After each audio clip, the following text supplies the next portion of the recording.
today. It's going to be a lot of fun. Been covering the bricks and minifig situation a lot lately. Released a couple of videos about it. And of course, there's a new interview with the CEO where he goes back on most of the stuff made in the statement. And there was some interesting news about the franchise owner that apparently resigned. Apparently, he actually didn't. It's very, very interesting. I don't know what the hell is going on, but we're going to jump right into that sauce, and we're going to have a good-ass day. So do me a big-ass favor and hit the hell out of that like button like you never have before. Let's fly through 100 and go hard as hell. What's up, Iritaki? Iritaki.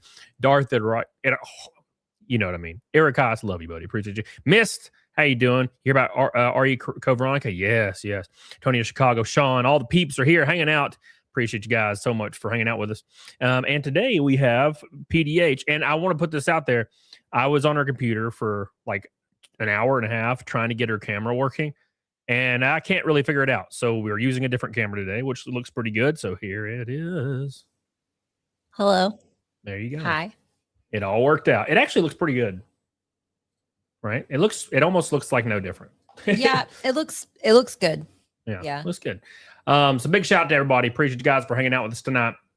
Hit the hell out of the like button and let's have a good ass time. Calignas Wolf, before the show started, said, let's go. American Fork PD needs to be investigated. I agree, dude. Phantom with an orange boy said they should change their name to Bricks and Blame Figs. Thank you, brother. Appreciate you. Thank you. Billy says they should rebrand to Bricks and Mini Pussies. Mini Pussies. Shout out to Darth Airtalk. Appreciate you, brother. And a big one from Billy. A pink boy. Right out of the gate. Right out of the gate. Billy going crazy. They should rebrand to Bricks and Mini Bulls, a shop for cucks and bulls. There you go. Hell yeah, dude. I agree. Also, tonight, it is a Friday, so we're going to be doing a little bit of a drinking stream tonight. So don't forget, every $100 super chat, we're going to take a shot of Woodford. Ooh, oh my God. The beautiful Woodford. Is it zooming in on you? Don't change stuff while we're live, brother. She's like messing with the settings. I'm playing with it. Let me play with it. You're going to ruin everything. Oh, my God. Thank you, Billy. I appreciate you, brother. Shout out to the boy today. Thank you. We're up against the 627th naked snake in a row, and we're already a fifth of the way there. That's Rumble Rants and Kickies and Super Chats. Thank you guys so much for all your love today. Let's have some fun and let's party. And see what the hell's going on. I released a video. So real quick, before we jump into anything, this is something that was popping up today about the bricks and minifigs. If you guys don't know about the bricks and minifigs situation, so basically a guy named Eric Manzel gave a bricks and minifigs location in Oregon an ass ton of Legos and minifigurines to put on consignment so they can sell them. Well, then there was a takeover of the store by corporate. Okay. That takeover completely somehow misplaced most of the Legos and sold them and never gave them their money. And it was very, very interesting. And there's been a 2-year-long battle because of it. And for them to get their money. And finally, after all this social media pressure, they finally started releasing statements like, we're sorry. We're going to totally fix it. But then there's more interviews coming out that it doesn't really seem like they're trying to fix it. They're trying to wait on them to fix it. It's a very, very interesting story. So we're going to jump into that. But shockingly enough, the biggest story yesterday was that Brandon Best was basically forced to resign, right? People kept saying, when you tweet these stuff out, they're like, they weren't fired, they resigned. I'm like, yeah, they were forced to resign. That's how that works. You don't, when you get fired from an executive level, you're forced to resign. You don't get fired. You don't get fired. Yeah. They for example, you say you're going to focus on your family. Yeah. When George Sherman resigned from GameStop and was paid $168 million to step down, it was an activist takeover. They forced him to resign. And he's like, all right, well, here's my conditions. I need this money, blah, blah, blah, blah, blah. So that's what happened here. So, but it says, thank you, Chati, appreciate you. It says, Bricks and Minifigs said they parted ways with Brandon Best about the Salem, Oregon store. They forgot to mention that Brandon Best owns a second store in Eugene. Here's the paperwork to prove it. So he's still there. It was just a PR statement, 100%. It says the Eugene store is open right now. It's right there. It's ready to go. So he didn't actually step away from the company. It seems like that giant statement they put out was a big ass PR move. Wasn't real at all. It was lame. It was lame as hell.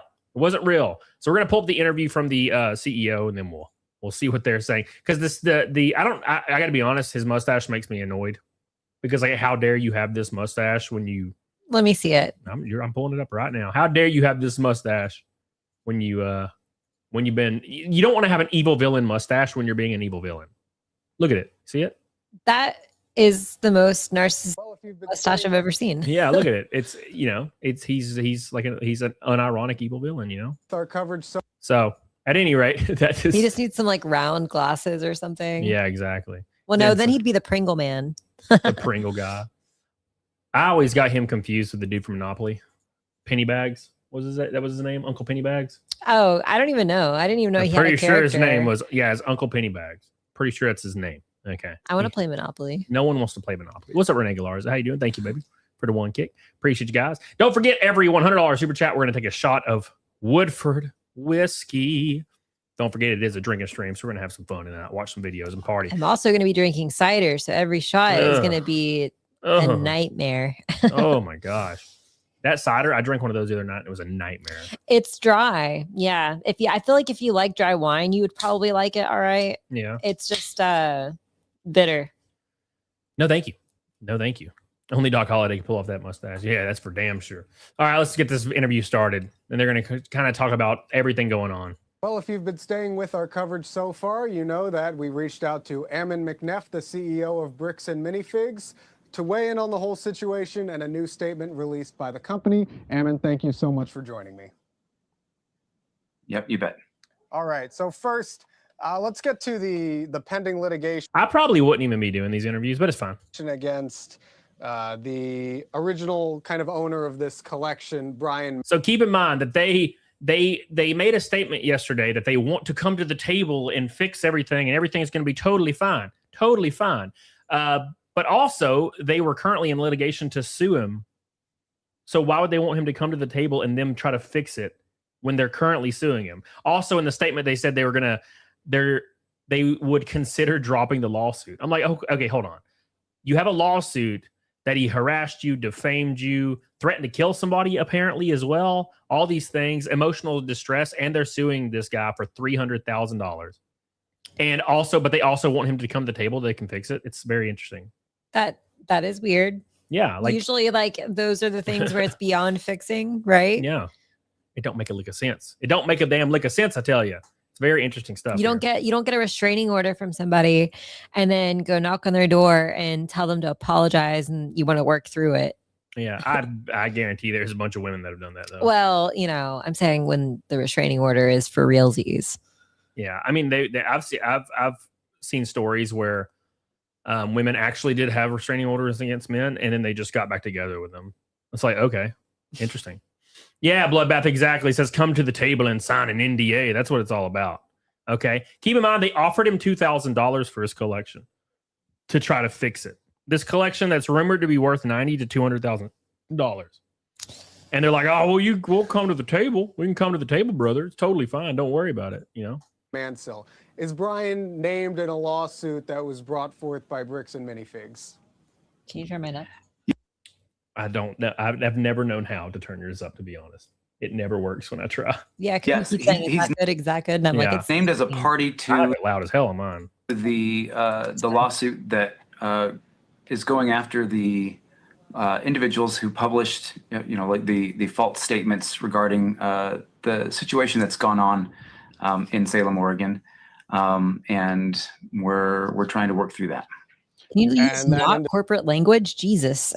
Well, I mean, that was like every buzzword in the book. Well, he's part of that culture, right? So he's literally part of that corporate culture, and a lot of people get sucked into that. And I think a lot of corporations are coming out of it. Like you'll see McDonald's and Wendy's and all these different social media pages just posting memes and kind of roasting people, trying to get into the new age. Because if you've noticed, 5 years ago, everyone detested corporations, and now corporations are seen almost favorable because their social media managers are funny. That's all it took was them social medias to be posting memes, and now everyone's like, "Oh, I love Walmart. They're funny. I love." And I'm like, it's a social media person, right? But of course, when you're going to talk to the CEO about anything, the CEO is going to be straight up like a corporate ass guy, right? Right.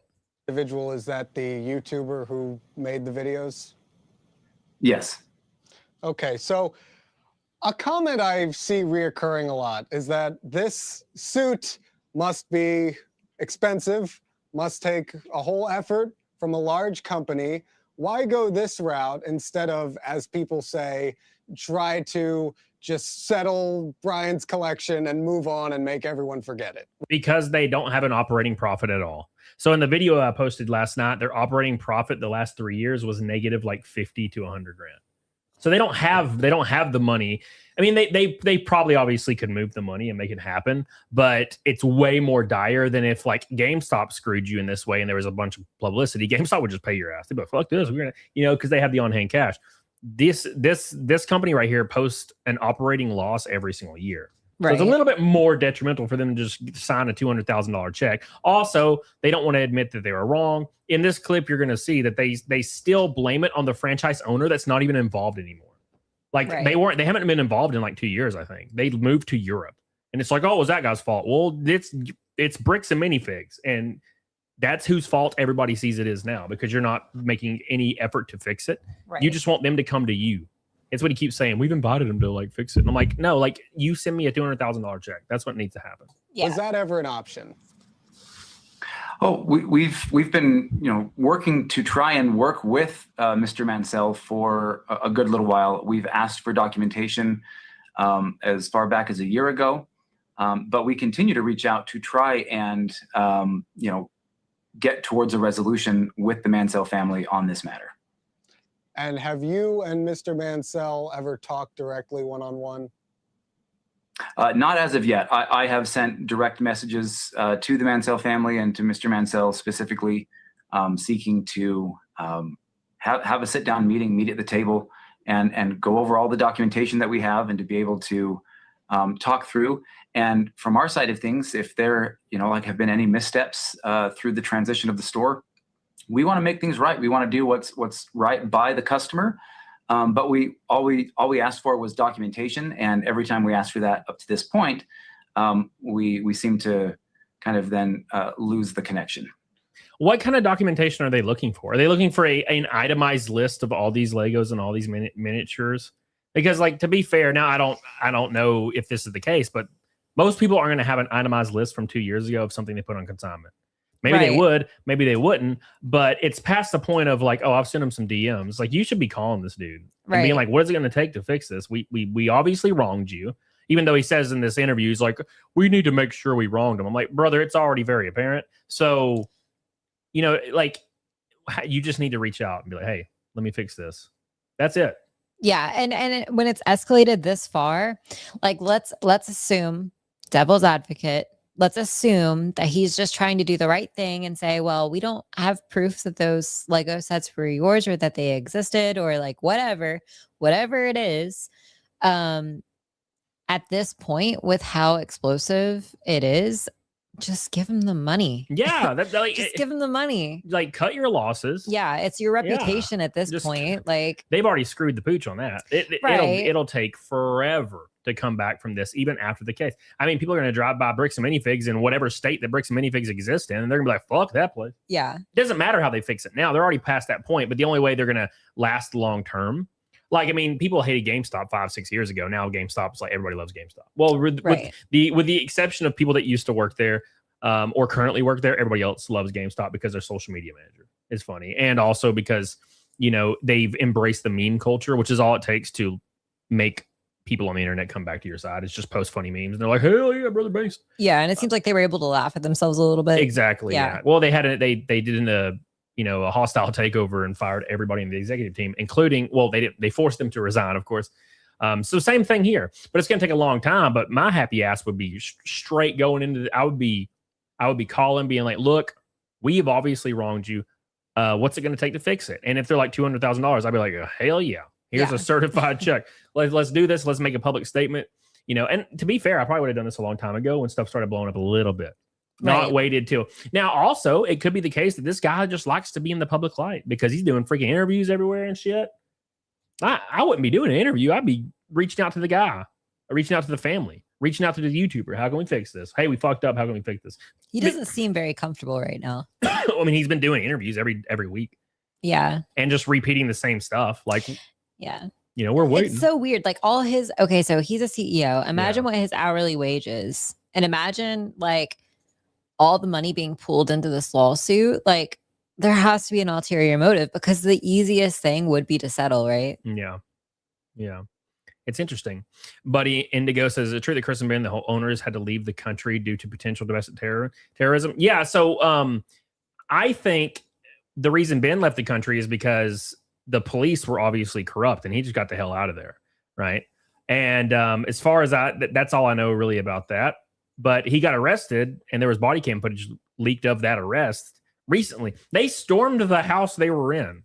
And all they did was go to Josh Johnson's house, which was one of the franchise owners, and try to serve him papers, which it turns out may have been legal. And he just said, you can't do that. It's illegal. It's illegal to serve me papers in Utah. You know, he claimed that if you're not a real person that can serve papers, then you can't serve a paper, right? Even if they're legal. But he also said they weren't legal, so it didn't matter, you know? So Interesting. At any rate, it's been a very, very weird situation, and they haven't made it any better. They released a statement that looked like they were going to try to fix stuff, but then this interview comes out, and it seems he says the exact same stuff, kind of like he blames everyone else. He blames the old franchise owner that's not in the conversation anymore. You know what I'm saying? It's very, very interesting stuff. I don't get it. I don't get it at all. Big shout out to Billy for the pink boy, by the way. Every $100 super chat or 10,000 kicks, I don't know the number, will be a shot of Woodford whiskey. What's the record? What's the record? We did like 8 one night. Oh God, Jesus, I blacked the hell out. I haven't eaten today, so Yeah, I don't remember that. So probably because we died. You know. All right, let's continue. So you've offered Brian the inventory of sets that was in the store. Yeah, whatever was left over, we've offered that on multiple occasions. And then, you know, like if there was anything that had been done that was untoward by the previous franchisee, if that individual had sold more than they let on and did not pay Mr. Mansell, we've offered to compensate him for the loss of the compensation that should have been given to him. So we've tried to make multiple offers, and hopefully we'll be able to get them to the table so we can discuss it. And for a little bit of context for everybody, the multiple offers was $2,000 to $5,000. And I've made this comparison several times. It's like putting your 68 fastback Mustang up at an auction, and then they lose your car, and then they're like, "Hey, we'll give you $5,000 or $10,000." And I'm like, "That car was worth $70,000, brother. What are you doing?" yeah. That's what it's like, you know? Yeah. And it sounds crazy too, because I mean, I know that these are Lego sets, but like, and I think a lot of normie people that aren't into like, you know, the Lego world look at this and they probably think like, well, that seems like a good deal. No, these Lego sets can be like really expensive, especially if they're collectible sets, especially Star Wars sets. Oh my God. Yeah. Well, to them, it's all numbers, right? Right. So they're just like, oh, we'll just offer them nothing, right? You like remember when I showed you that picture where I like I don't remember what website it was. It was probably like CarMax or Cars or whatever for the truck, and then I put up they give you multiple offers for the truck because I'm selling my truck. So I like put this up on the website, and it was like, if you take our offer for we'll them, give you $13,000. Yeah, for like CarMax, it was like 13 to 16 grand. But you could sell it for 29. Yeah, and it's like, but you could privately sell it. The market's 29, right? So it's like, oh, you could give it to us for 13 or sell it privately on the market for 29. I'm like, you're going to give me less than half of what this truck's worth? Why would I? Wild. I'm confused. And they're like, oh, you need money, right? It's money. Give us money. It's fine. Don't worry about it.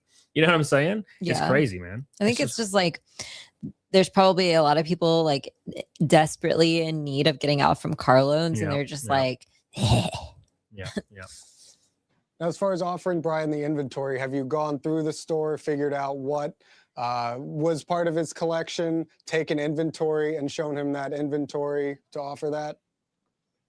So again, as this situation unfolded, and as additional investigations have continued to evolve so we could find out where there was a miscommunication, there was some initial findings and discovery of like, hey, these seem to match some of the things that were being stated, but we don't have any indication otherwise.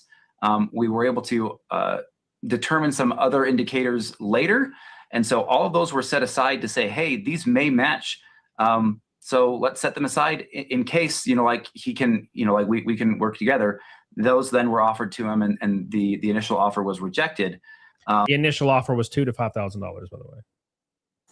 But then as we've continued, we've found additional documentation that shows where there were separate sets of books and spreadsheets being kept between, or from the former franchisee. And so as those things have come to light, we've tried to share those with Mr. Mansell in hopes that he can see, that we were not attempting in any way, shape, or form to withhold anything that we could verify, and that we do want to help him recover as much of the collection.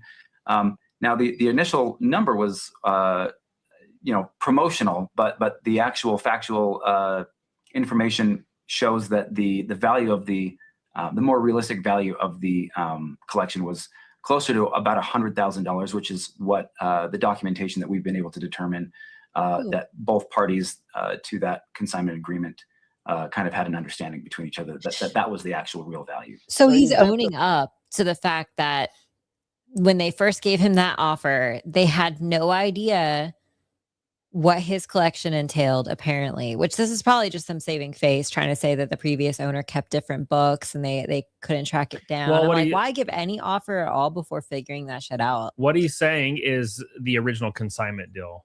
Right. I know. I get that. Yeah. But he was trying to say that they didn't have the original consignment deal or the totality of it for some reason. But they've recently been able to discover it. And now they know that in actuality, the true amount that at least he's saying that the previous owner in this guy came to agreements with was that it would be worth $100,000. And I think he's also trying to say that in a way where it's like, well, we might not think it's worth $100,000. You know what I mean? Well, that's my point. Is they have claimed that they don't even do consignment deals. Like this, they released a statement saying that the original franchise owner did a consignment deal that isn't allowed. Like they said, we don't do consignment deals or something. Even though it totally says, like there was documentation released that they totally do consignment deals. But it's gonna later in this interview, he's gonna go to where he just starts blaming the old franchise owner. That just like he's. I mean, it's already it already sounds like he's doing that. It sounds like he's just trying to say, no, we gave him that offer because we didn't really know, and then we found the paperwork where now we know, and it's not really our fault. And well, it sounds to me like at the very minimum, has he already contacted this guy? I mean, like, we'll give you $100,000. Like immediately, right? Yeah, like immediately, yeah. Because and then see what happens, and if they don't accept it, then you start squeezing a little bit more. Yeah, maybe go to the original amount. And to be fair, the guy now, Eric Mansell, has the luxury to reject that kind of offer because he's already made $300,000 in a GoFundMe, or $400,000 now, right? So it's like now you have the luxury of drawing it out, absolutely fucking them. Yeah. And I mean, like in a different world, in a different scenario, because I don't know all the details, I could see how it would be really crappy. It's like when you buy a house and you didn't know there was a lien on it. Like no one did the footwork to figure out if there was a lien on it, and then so now actually you owe like double to the bank because someone else had a lien on the home. Like that's kind of what it sounds like. If he's taking over this business and was unaware of these things, right? Yep. Kind of seems like it's a shithole place to be in. It doesn't make any sense. It doesn't make any sense, and I'm still flabbergasted as to why a resolution hasn't been made immediately. A bit into this new statement, and this concerns the previous owner of the franchise on the Kaiser branch. So tell me a little bit about what you guys found. So, our franchise operates on the buy-sell trade model for Lego. We love Lego and everything that it stands for. And so, but we know that consignment agreements can be very difficult. And so we make sure that in our operations manual, through all of our training, we train all franchisees that consignment is not part of our model. It's written into the operations manual. It's trained on. It's very explicit. However, unfortunately, we had a franchisee go rogue and enter into a consignment agreement without our knowledge or authorization. So, in case anybody doesn't know this, I think it's kind of common knowledge, but the difference in consignment and buy and sell is that consignment means that when someone buys it, they're going to repay the person who owned those things, right? Like, Yeah. so they're basically like, you put your product on our shelves, and then when someone buys it, then we'll pay you. And it sounds like he's trying to say that their business model has always just been buy and sell. Like, Right. you go in there, they buy your Legos and then put them on the shelf and sell them. But Yeah. And he said we had someone go rogue. Go Bless their rogue. logic. He went rogue. It's he's already going. He's already going. Make sure you guys do me a favor and like the show, by the way. 20 likes from the fat goal. Then it appears that may not have been honored with the person that she had entered into that consignment agreement with. And then through other Right there when you have admitted it hasn't been honored, now it's time to start doing something about it. right, yeah. And so ultimately, like, this guy, he's the CEO, right? Yeah. He is responsible, I believe, for the franchises, is he not? Or, I mean, it's a franchise, so it makes it kind of like a gray area, I think. It's a gray area, but here's the issue: is the CEO's job at every company is to ensure Save face. Well, it's to ensure shareholder value is there. Their investment is repaid back with interest. Like, right. That's their entire job, is to make the investors happy. And dragging this out and making your company a household name for a bad reason is not doing that job. Right. You know what I'm saying? Like, at the end of the day, his job is to make the company seen in a good light, like it's growing, it's bringing in business, and it's a great place to go to. And now 95% of people that's ever heard about it, maybe more, don't like this place. Therefore, you're not doing your job of keeping that kind of loyalty there and the support for your shareholders, which is his entire job. I mean, right. Like, if there was a McDonald's franchise and someone there,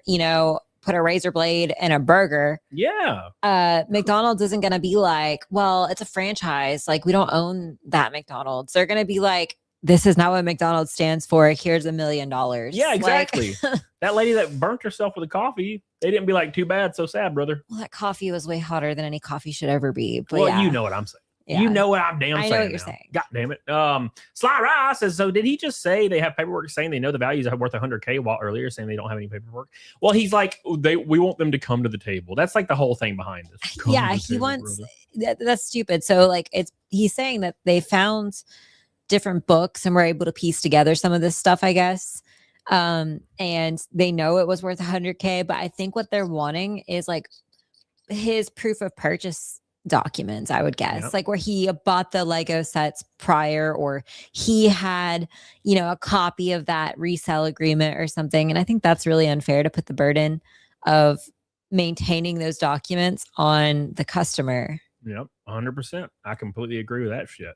It don't make no damn sense. Thank you, Sly Rife, for your super chat. $13 away from me taking the first shot. I'm going to take one at 100 and then every 100. It'll be good because I plan on drinking every Red Boy. This is exactly what I've been wondering. Like, they keep saying they haven't had paperwork, but apparently now the paperwork magically appears. Well, I mean, they've known everything for a long time. They just didn't want to pay it out. And then they started thinking they were in some kind of battle, which you got to think from like an egotistical point. Like a stance. Like, this guy's ego for being a CEO of this company is probably hyper high, and all the franchise owners that are also considered CEOs are probably hyper like egotistical as well. So they think that they can just crush these people like bugs because they're like, who are you supposed to be, right? And then it starts to blow the hell up, and then they catch themselves goofing really hard. Like, oops, we fucked up and we let it go way too long. And people are showing up at our house, and we got the police involved and got them arrested for all this shit. It's just, it was just a bad look all around. Yeah. And it's also possible that these people are so wrapped up in like the blame game and the pointing of fingers and saying, it's not my fault, it's not our company's fault. And it's like, it doesn't matter whose fault it is. Like, you know what I mean? Exactly. That's what I've been saying since the beginning. It doesn't matter who did the thing. Fix the thing, brother. Yeah. Fix the thing. Yeah. You know what I'm saying? Like, Jesus Christo, brother. It's not that big a deal. I got to say, it's crazy how like good the camera looks. It looks just like the other camera. It is. So I will say one thing. I mean, if they're fighting this hard, it makes me feel like their company is not doing well. Exactly. Like, they can't afford to, like, this will break them. Exactly. And that my point is they posted an operating profit loss of $50,000 or more the last 3 years. That is the issue. Game on, Medalon. What's up, baby? Oh my God. It's an orange boy. Says, hello, everyone. Hope you guys are having a great Friday. I'm so glad it's Friday. Thank God for that. Make sure you guys do me a favor and like the show in honor of Game On, Medal On. I'm going to take my first shot of the night because we just hit $100. Hell yeah, I appreciate you, Game On, Medal On. And of course, every red boy and subsequent red boy will be more, or 2 pink boys. Yeah, fuck it. I'm trying to drink. I'm trying to be a Sean today. Well, Big Mike is more accurate, probably. Thank you, Game On, Medal On. I love you. I appreciate you. Shout out to Game On, Medal On. All right, I'm going to pour this shot out real quick, and then we're going to finish the video. Who? There you go. All right. Why am I so zoomed in? Oh, let me do this. Yeah, that's better. She brought me a little jar. A clean one, because you were drinking out of the one that was like gross. A little jar. Wait, why are you taking a shot? I said that when we hit 100, I was going to take a shot. And then every subsequent 2 pinks are red boys. Oh, okay. Because, well, last time we didn't get a shot until like the end. And I was like, I want a shot now. So I'm breaking the rules for myself just a little bit. And nobody got, what do you drink? You going to drink? Yeah, here. Oh, Mal. My dog Mal. This does have 8% alcohol. So it's kind of, Why are you trying to cheers me? Cheers. I didn't know what you were doing. Cheers. Are you making me take a shot too? Yeah.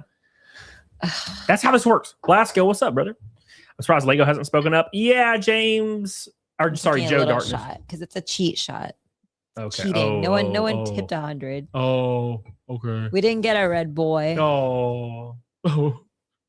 How I mean, sad. actually, it's kind of full. Whatever. Slash cheers, boys. I appreciate you guys for the drinking stream. Shout out to Game On, Medal On, Billy, everybody getting us there. Love you and I appreciate you. How many want you have? There you go. Ooh. That's a warm boy. Oh, it's a warm boy. Washed it down with my equally as drink. God, Jesus. Whew, I don't do shots very often. I used to do drinking streams, and holy shit. I remember back in the day, Tiny One Badger was like, you should do them for like $20. And I was like, maybe, well, let's just say 100. It was like years ago. Yeah. And I took like 9 that night. And then like I did it again the next week and took like 14 and blacked out. And I was like, yeah, it has to be $100. Because if it was $20, dude, I would have to go to the hospital after the stream. Yeah. Call the ambulance. Because these people are crazy in the chat, brother. Sean, Fran just had a baby today. Kiddo is adorable. Hell yeah, brother. Congratulations. At least they didn't abort their kid like old McJuggernuggets did. We're going to talk about that as well, by the way.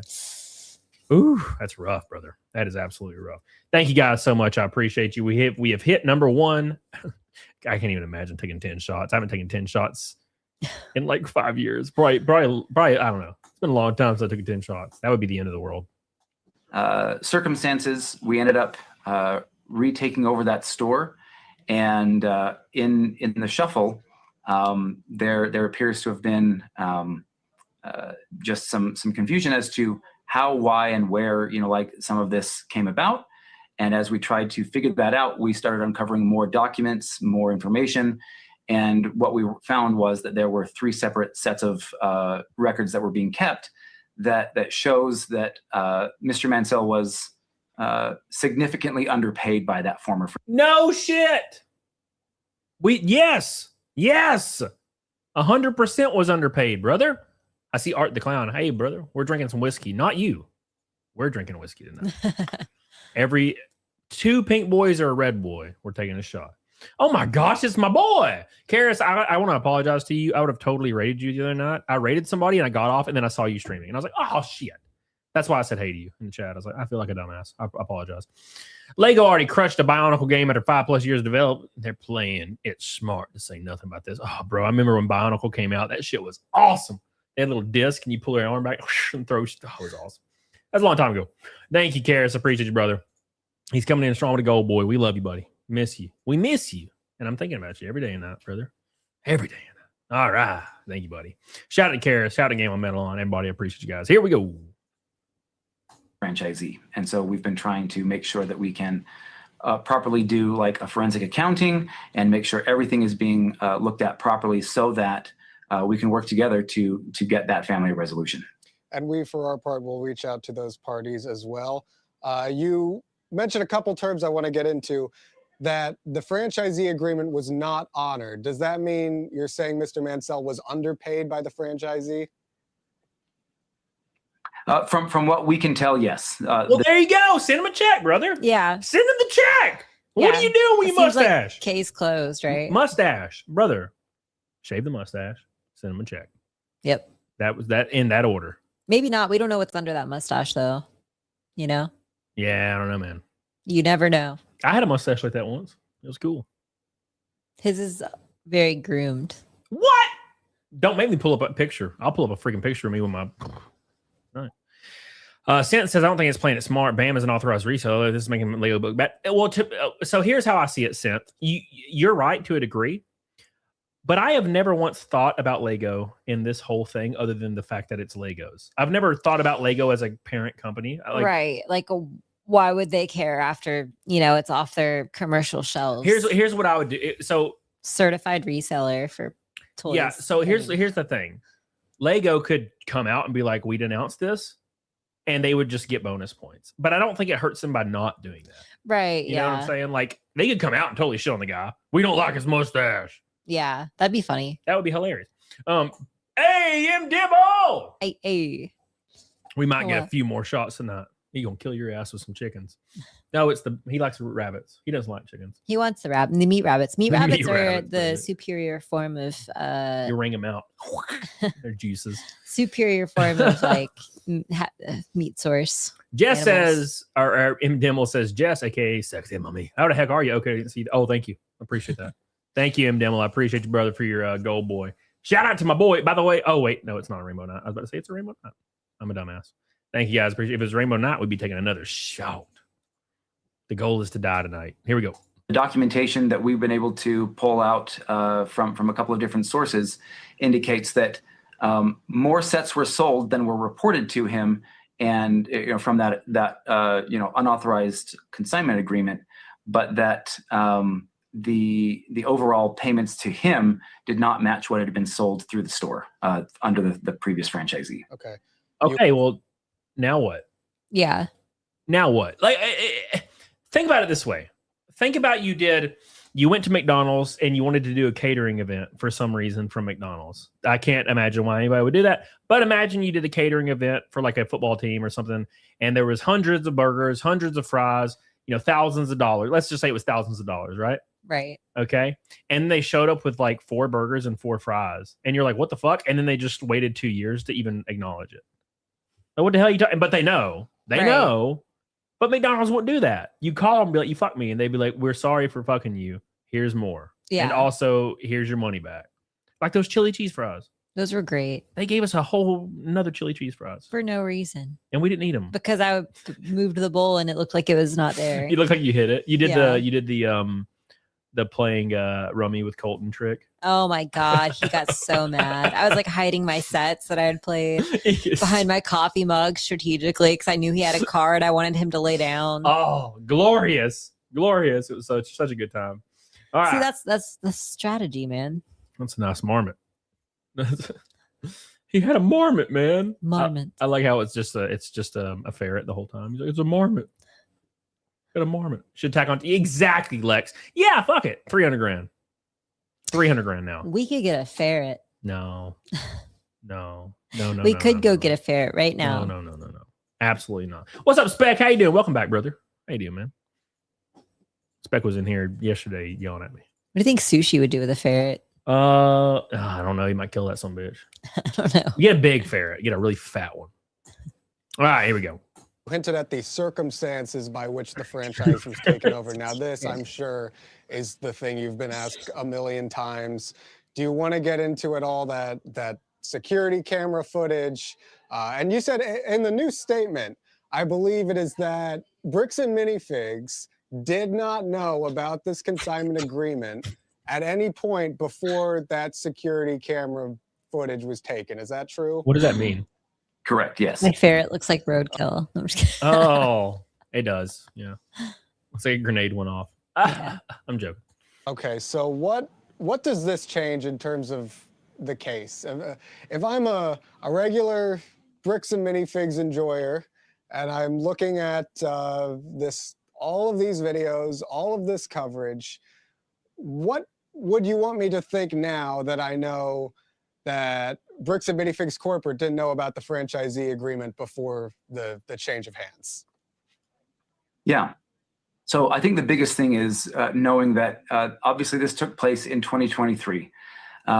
This was 3 years ago. Jesus, That's- brother. I mean, yeah, but I think he's trying to say that like it's 2026 now, and I'm like 3 years ago is nothing. Yeah, I don't know, man. Like, I don't know how you didn't have this handled, bro. When I worked at GameStop, a customer could just get a little pissed, and my DM would be like, "Give him a salt tablet," and by that I mean give him a $25 gift card for no reason. They could be pissed off at themselves, and he would make me give him a $25 gift card. He got out in front of it. That's what, you know, it sucks, but in a corporate environment, that's kind of what you have to do. Now, there was several times where I was like, you can tell them to go fuck themselves. Because they were like really rude and they were trying to steal shit. And I knew they were. And I was like, you can do it. I'm not doing it. Go fuck yourself. Right. So, but at any rate, that's what they always try to do. They were just like, give them a gift card. Just make them happy. You know? Oh, Specs, when I worked at Radio Shack, we stole. I love Specs.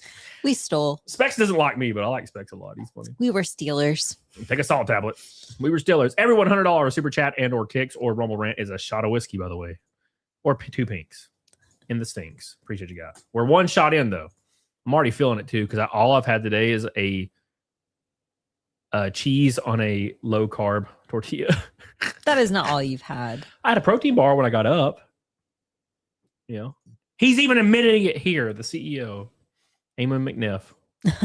I love that. I love that. All right, here we go. And since then, we have been continuously working to tighten our oversight with our franchisees, make sure that we have more field agents capable of making more field visits and doing field audits to look at records, documents, things along those lines to understand what's really happening in each of the locations. So we've increased the oversight with our franchise system, and that is, I think, a really big and important part for everything, so that customers know that franchisees will be following the rules of the franchise system and providing better protections to the end customers when they come in. All right, and just to wade a little bit into that, we have a couple Bricks and Minifigs in the area. A lot of people have seen this story, and they are worried now. What are the steps that corporate can take to dissuade fears here? Is it taking legal action here? I don't know if that's even what he's talking about, but this guy currently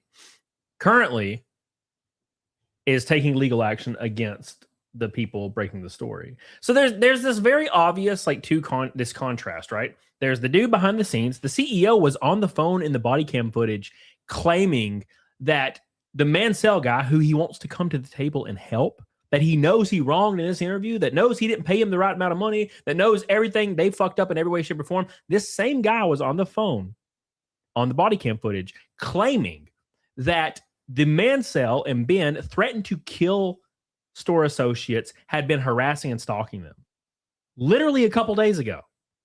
So how do you believe both things? Why do you suddenly say, well, I want to help them? Brother, you were on the phone the other day saying they were pieces of shit. I'm confused. There's 2 different stories coming from out the ass. I guess both could be true. I'd be I'd be so pissed if that happened to me, right? Like I'd probably be harassing people. I know. No. If there was a guy somewhere and he had a $200,000 Lego set and that shit was gone, you know he's heard about this. 2023. Yeah, that's what I'm saying. He's probably was threatening people. I would be calling some bitches and being like, hey, like, let's fix this shit now, brother. You know what I'm saying? Clove. Also, catch you live, Cody. I missed you, my own faults. Lots of love, you sexy beast. Well, I appreciate that. Thank you so much. I love you. And I appreciate you. Come in strong, Clove.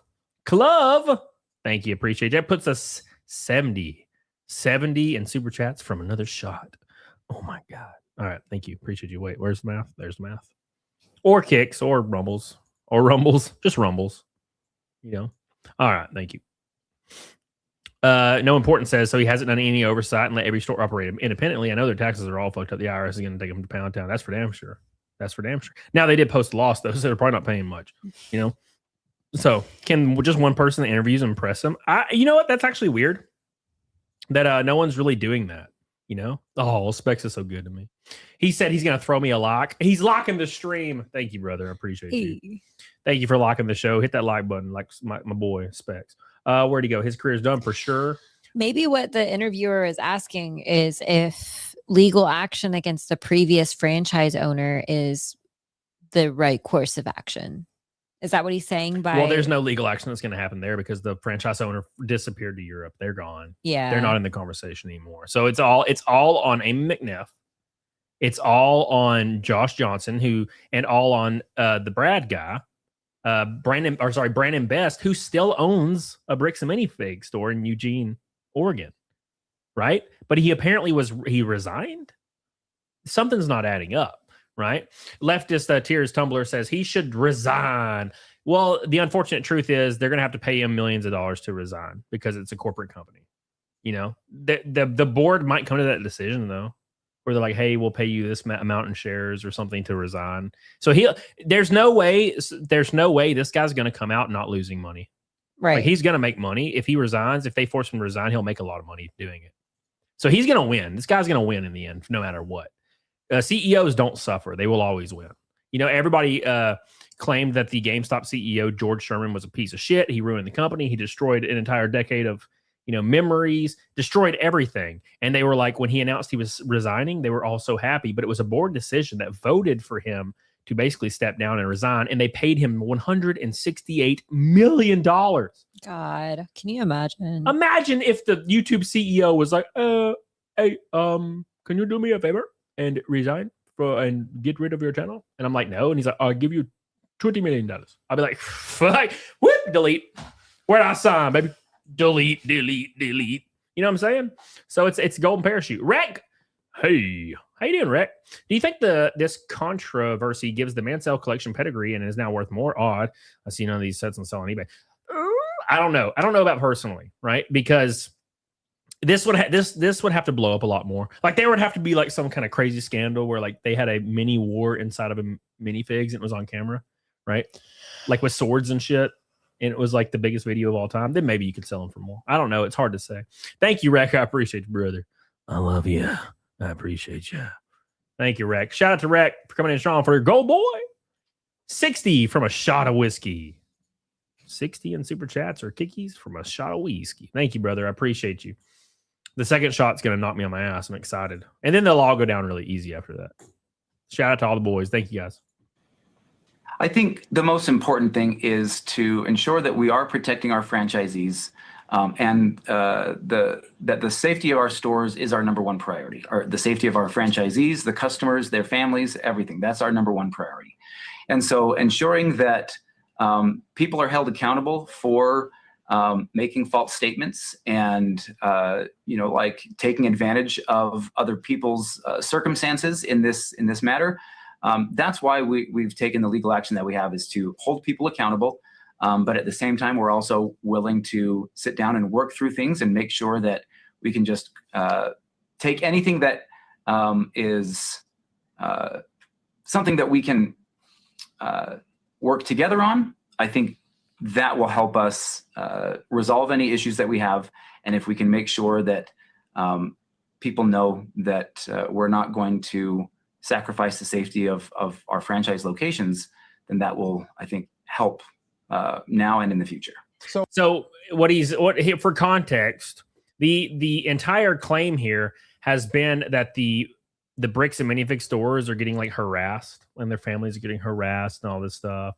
Now, to actually any proof showing that actually happened is not really around.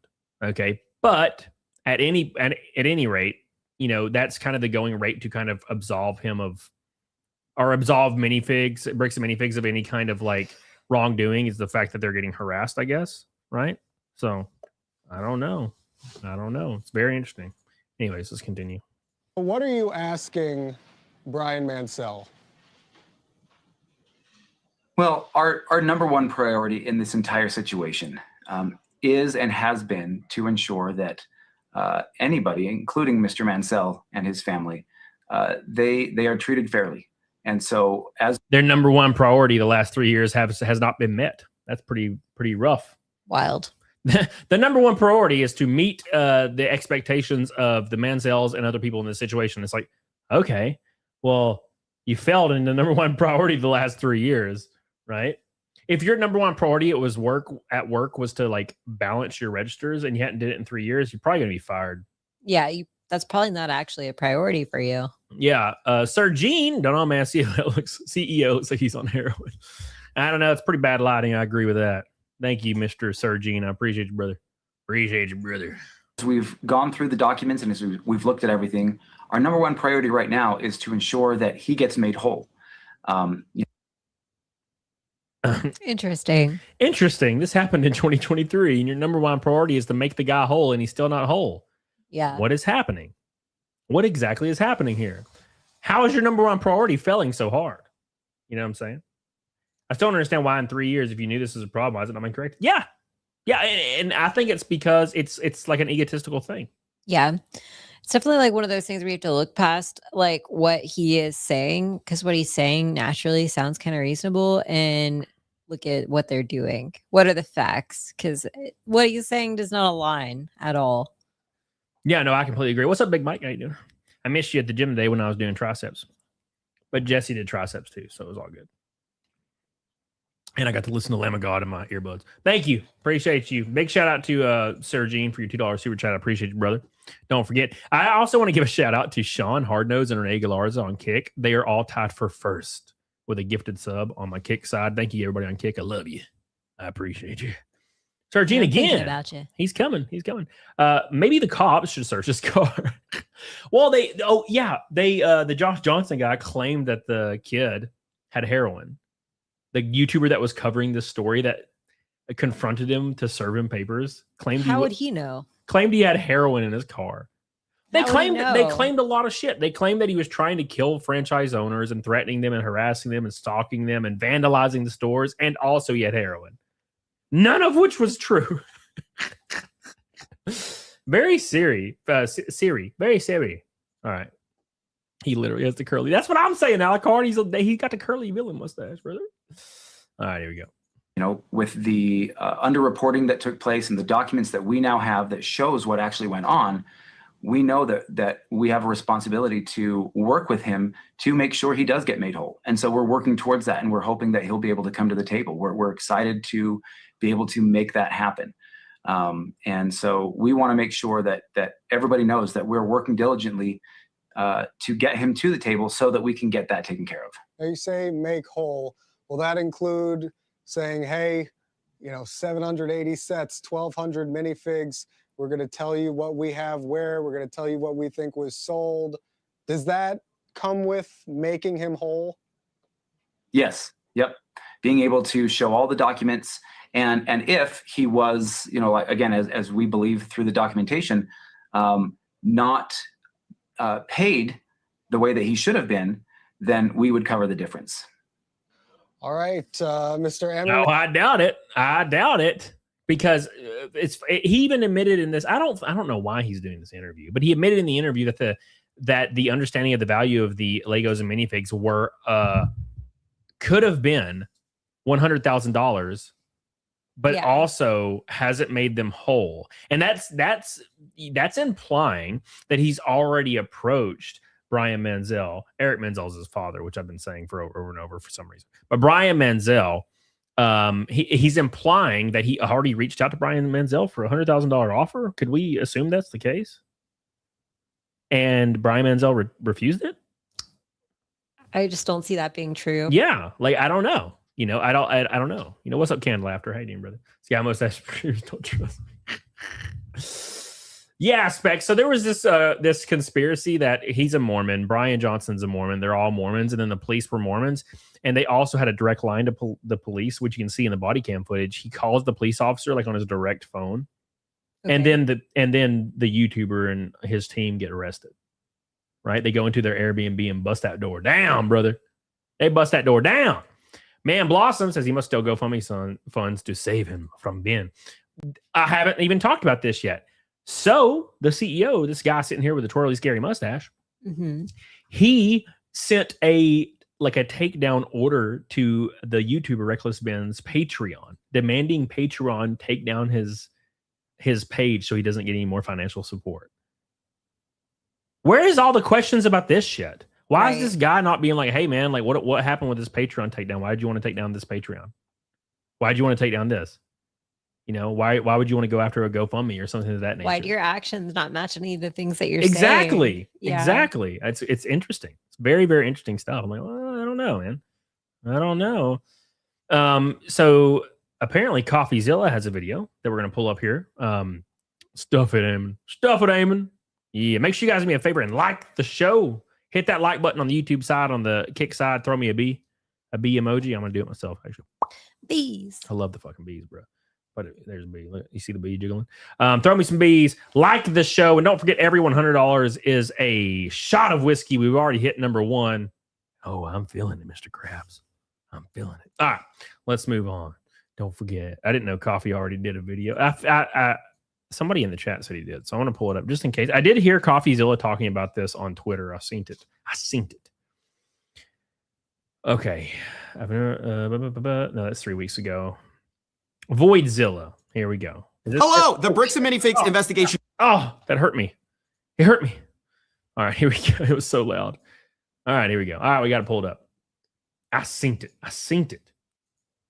All right. I'm almost like an old-fashioned canned laughter. Well, we have to wait until the Red Boys bequeaths us. The chat either saves our lives or destroys us. Some nights it's usually never in between. Yeah, some nights they make us take like 8 and we die, and then some nights it's like 1, so it's all good. It all works out. Man Blossom, he teamed up with Lex Luthor to take on Robin Hood. Oh no, one time, this was like fucking, it feels like 10 years ago now, but I was at Tiny's parents' house. Yeah. And I was playing Sonic 2, like Sonic the Hedgehog 2. And it was $100, for shots. And I just blacked out in the chair. And I think the VOD might still be there. It might not be there. But I remember I was just like in the chair like this, and I was gone. And she was like, I guess the stream's over. And she ended the stream, and she was like, it had to pick me up and go throw me in the bed. It was hilarious. Cody could rock that mustache. Hey, I've had one. Thank you, M. Dimmel. Spec says, I don't have whiskey money, but I appreciate you. I appreciate you, young youths. The 2 youths. I love my cousin Vinny. No one gets it, but I get it. Here we go. Is coming. It's 51 minutes at this point. I've talked to everyone involved, the McNeffs, Reckless Ben, the Gormans, everybody. And honestly, I found out a lot of new stuff, pictures no one has ever seen before, inventories of what was there that night. But while I was doing some digging, I was leaked some footage, which kind of disturbed me. And I'm not going to be able to have the chance to address it in my main video, so I want to address it here while we're editing that mammoth of an investigation. But I wanted to start by saying I am heavily involved in this whole thing. I don't want to give you the perspective that I'm saying, oh, nobody's allowed to be interested in this case. No one's allowed to ask questions. That's not what this is. I was leaked videos from inside Bricks and Minifigs stores, other locations that have nothing to do with like the Reckless Bin missing Lego collection. People are going into them trying to be vigilantes and trying to get justice. Oh no. This is like when there's an epidemic of people like reporting channels. Yeah, exactly. This is kind of like when let's use Jeremy as an example, like the quartering. Yeah. This is like people clowning on the quartering, it's fun. He's fat, he's gay, he's fucking smelly. He's tired. That's fun, right? Watching him be a dumbass on streams, that's fun. Looking up all the weird shit he's done, totally fun. Right. But then some people, like a very, very small percentage of the people watching these things is going to take everything so seriously. Is going and try to assassinate him in a yeah, Walmart. exactly. They're going to fly to Wisconsin. They're going to go to his house and try to like kill him. And that's like where you went a little too far. Yeah, you went a little too far because we're just laughing at his dumb ass. But they like, I don't know if it's like an autism thing or something. They're like, oh, I'm gonna kill him. I'm mad. I'm like, wait, hold on. Hold on. There's no between murder and nothing. You take our content away if you kill the guy, brother. Like, we can't laugh anymore. Let's just kill him. It's ridiculous. And that's what some people do. He's slurring his words. Wizpo says pause the video before the fight and predict who wins. Oh, okay. We'll do that right now then. Who do you guys have, left or right? I don't know if it's going to show it, but we're going to see. Wiz Papo, thank you, buddy. Appreciate you. Wizpo coming in strong. It looks like a man and a woman. I can't imagine that. Well, maybe probably. The kind of person that's going to go in here and try to like beat up a random person at this store that has nothing to do with the actual. I'm gonna go with case. on the right. I'm gonna pick the woman. What I think is a woman, I don't know.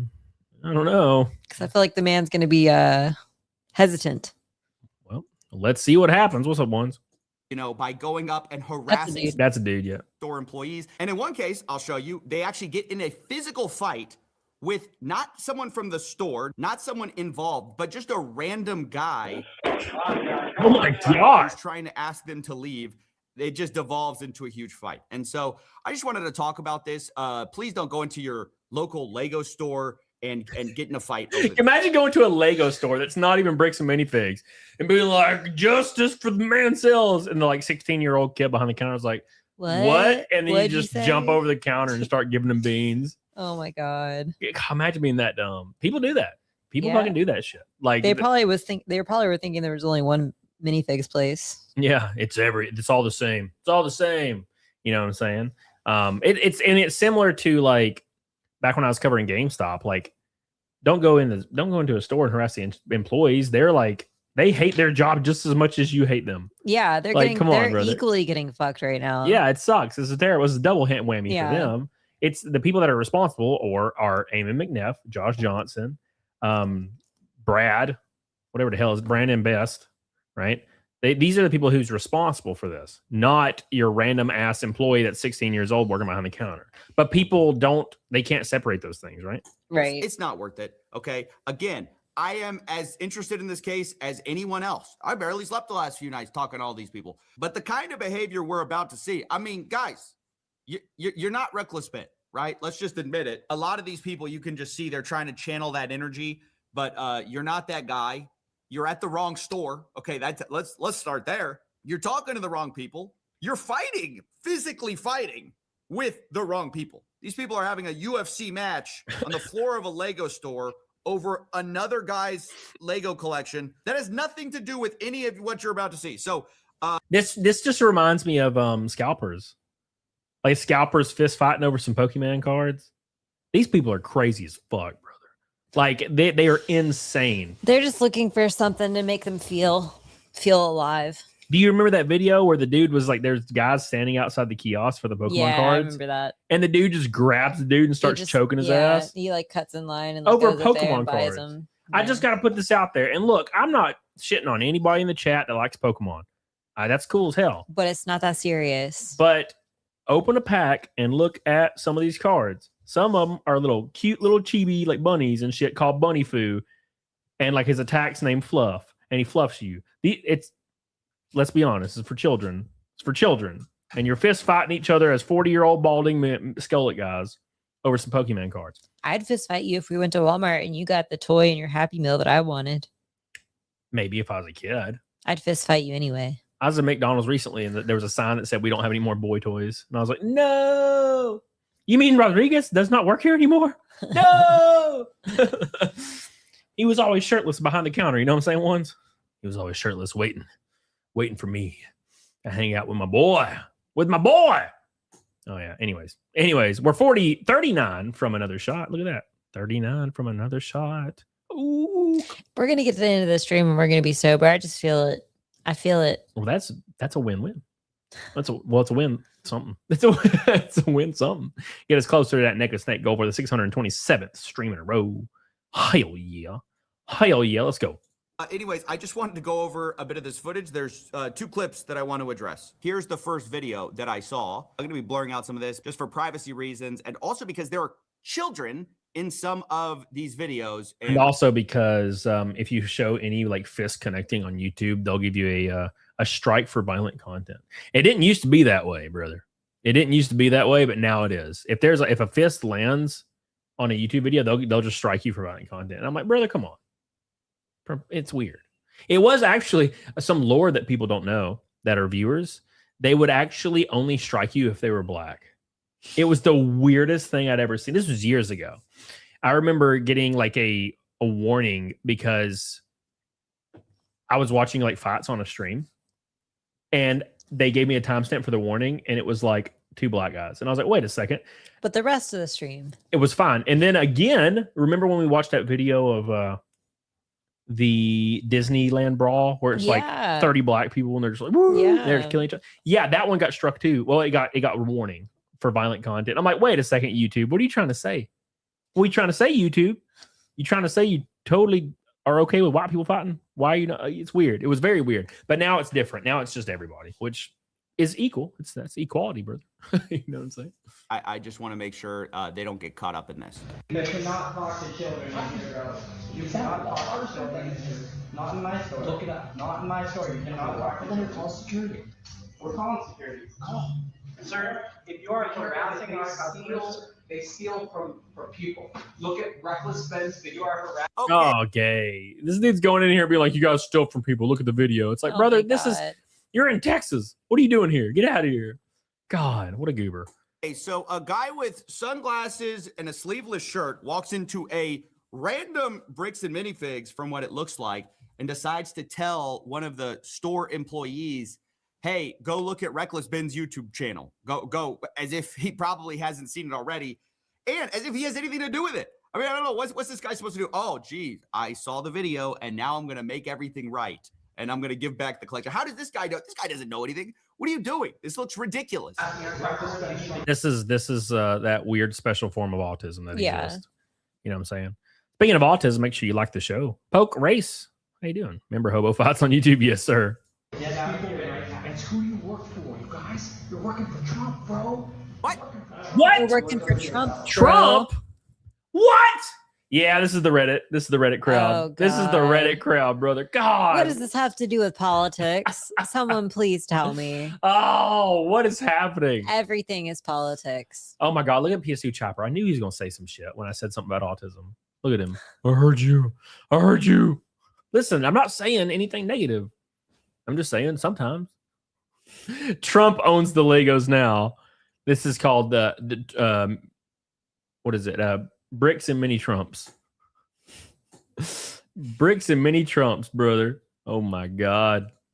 Okay. I swear people are using the fact that, you know, the cops have behaved awfully. A lot of people have behaved awfully in this situation to pretend it's like the day of the purge and they can live out their fantasy, going up to random store employees and saying, you work for Trump, bro. You're working for Trump, bro.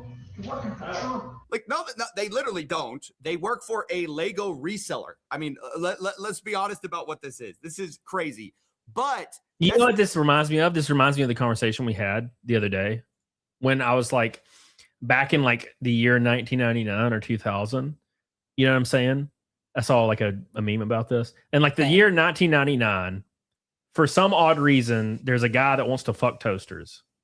Like his I was saying that. I brought that up. How, you brought it up, but I brought the meme. You can always find a crazy bubble of people that will validate you on the internet. That's what I'm saying. You feel like you're not crazy. Exactly. So in like 1999, there was a guy that wanted to fuck toasters. Right. And then his parents or like friends was like, dude, you're a psycho. Shut up. And then he never thought about it again. Right. But now in 2026, there's a guy that wants to fuck toasters and he'll join a subreddit of other people who wants to fuck toasters. And then he gets killed and he ruins his life. And he ruins his life because he's caught by his wife fucking a toaster. She leaves him. He takes the kids. And then he fucks another toaster. Half toasters. Yeah. And then he fucks another toaster and then electrocutes him.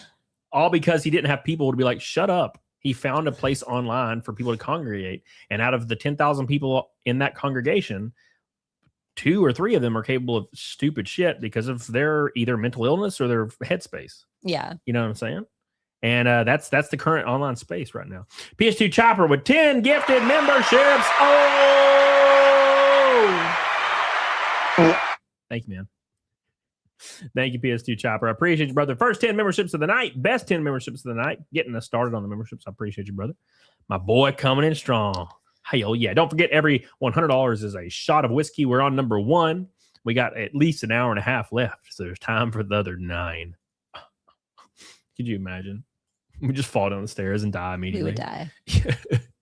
Really not what made me make this video. The reason I wanted to make this video is the second leak I got from another store location. In it, you'll see 3 people. One in green, he came in to confront the manager. Up here is the store manager in blue, and over here we got our white knight. So he's going to be getting in a fight over Lego, but he didn't even work there. Like, he's going to get in a fight trying to defend the good name of Bricks and Minifigs, which, should be clear, I think is also stupid. You should not be getting in physical fights, no matter how ridiculous someone else is being at a store, or they're trying to bring up YouTube videos. Don't get in fights. That's just kind of very silly. And you'll see that the White Knight actually is the first one to put hands on the instigator in this case. But regardless, everyone just comes out looking horrible in this. I am. Cool. Oh, what? No. Cool. Here in public, yeah. You guys are liars. Yeah, my store. No trespass. Hey, you call him one. Yeah, I did it. So you can hear a little bit. The guy's calling him a liar. You guys are liars. It's like, brother, this is God. These people are dumb as fuck, brother. God, they're so dumb. He starts talking about something, and then you guys are liars. And then the guy responds, "Look, I'm going to trespass you." The other guy laughs and goes, "Ah, yeah, do it." Yeah, my store. No trespass. Hey, you call him one. Yeah, I did it. Let's make it it's already going to be spicy. Why are you in my store? You got to leave next to you. Get out of here. Get off. You're going to have a piece of All right, so this guy's about to come kick his ass. Look, I see him coming. He's about to get him. Maximize. See the walk up, the heroes walk up. You know, people like this always fantasize, intervening, ponytails, kind of shirt, biding his time scared. over by the Lego section. He overhears what's going on, and he decides he's going to stroll over and make it right. You're going to have a piece of How he's walking. Oh, he's right. You're going to have a fighting one. Leave. Who are you? You work here? No, I don't. Imagine getting your ass kicked over a YouTube video or a story on Twitter. It's wild. It has nothing to do with any of these people or you. Yeah.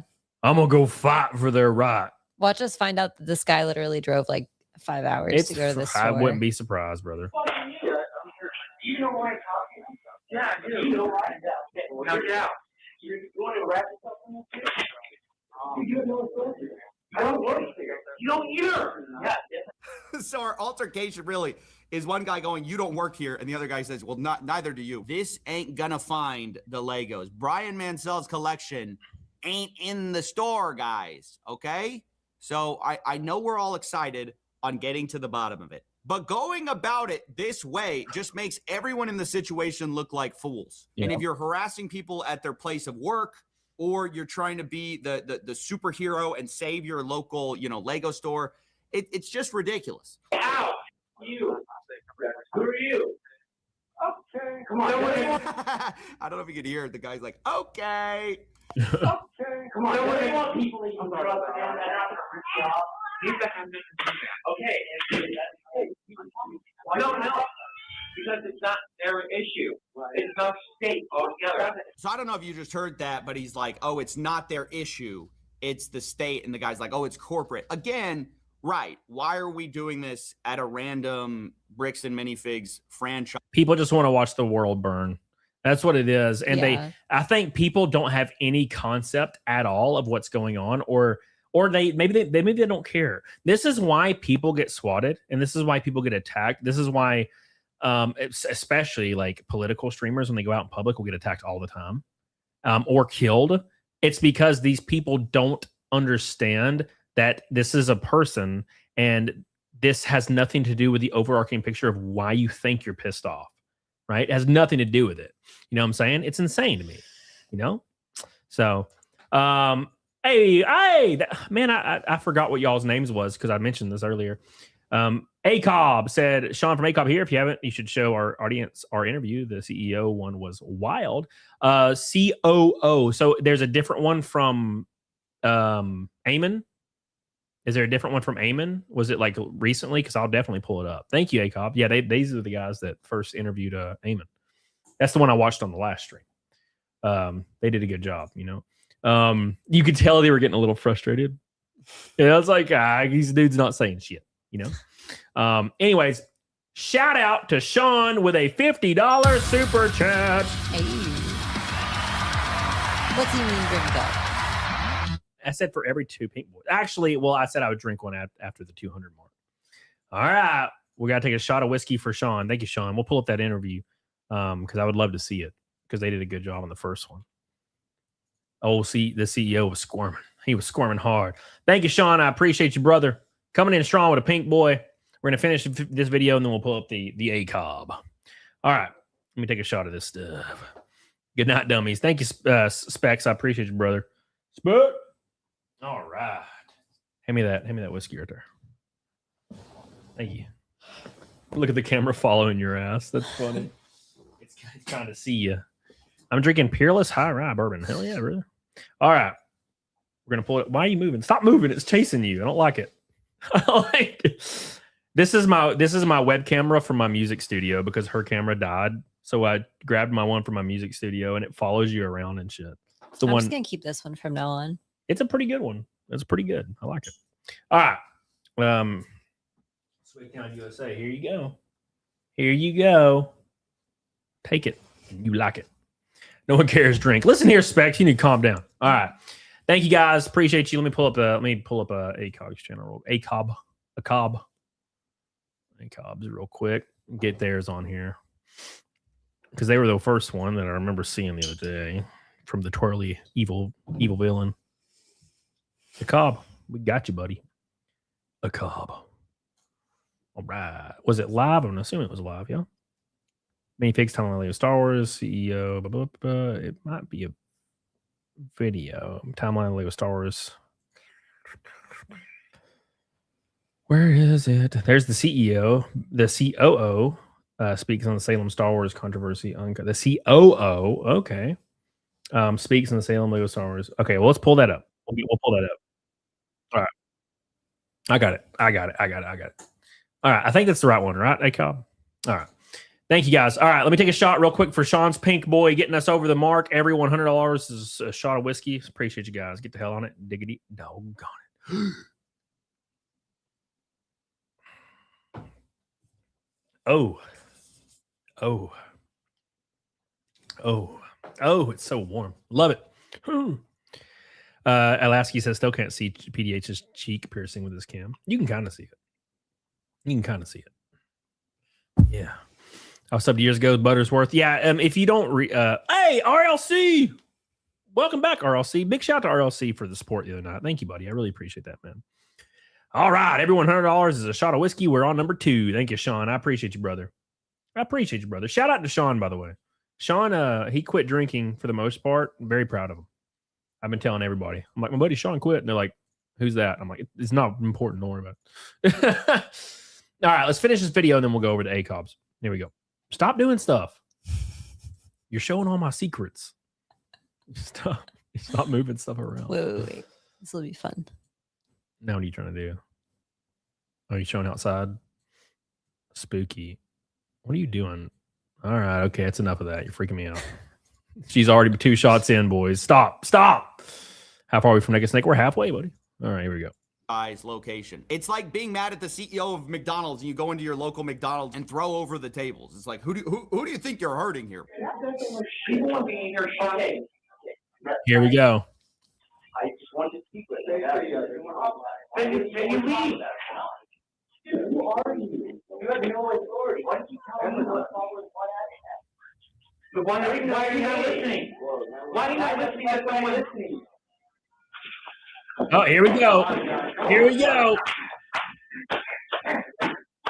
Oh, he's getting I know I'm going to have to blur a lot of this. They're getting in some serious, brain damage in some of these hits here. A little CTE over a Lego store, guys. It just doesn't make a lot of sense. And actually, you can kind of hear a kid at one point talking in the background. Like, why are they fighting?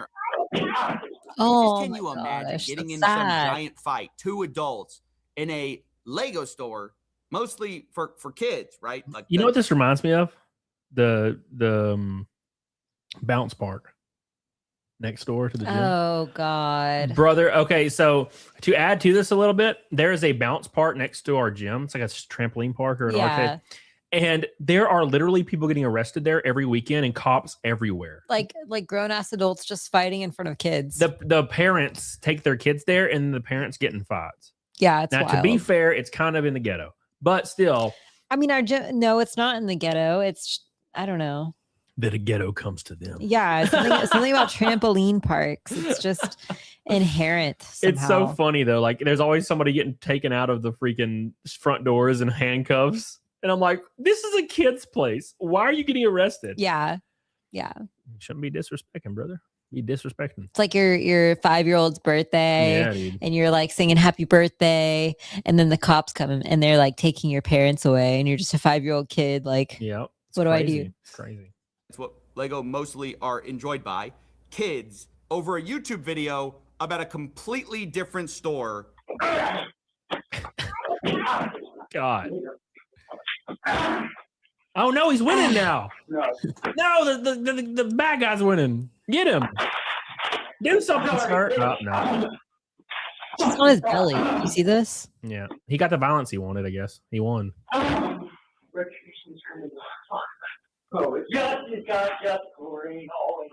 He just said something about retribution. This guy's fucking crazy. And he won the fight too. That's embarrassing. That is embarrassing. Probably because this dude's never fought a day in his life. He came over there and just walked. He was shopping in the Bricks and Minifig store. Right. I'm not saying it's a bad thing. I'm just saying, like, I'm saying likely probably wasn't a fighter. Yeah, I believe fuck you. Why you a business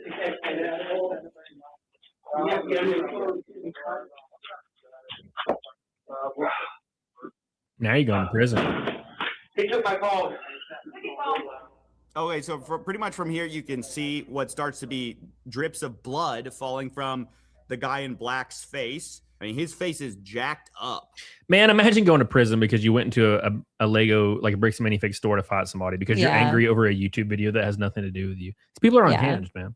Or you're in a Bricks and Minifig store and someone is having the cops called on them, but you decide you're going to try and force them out.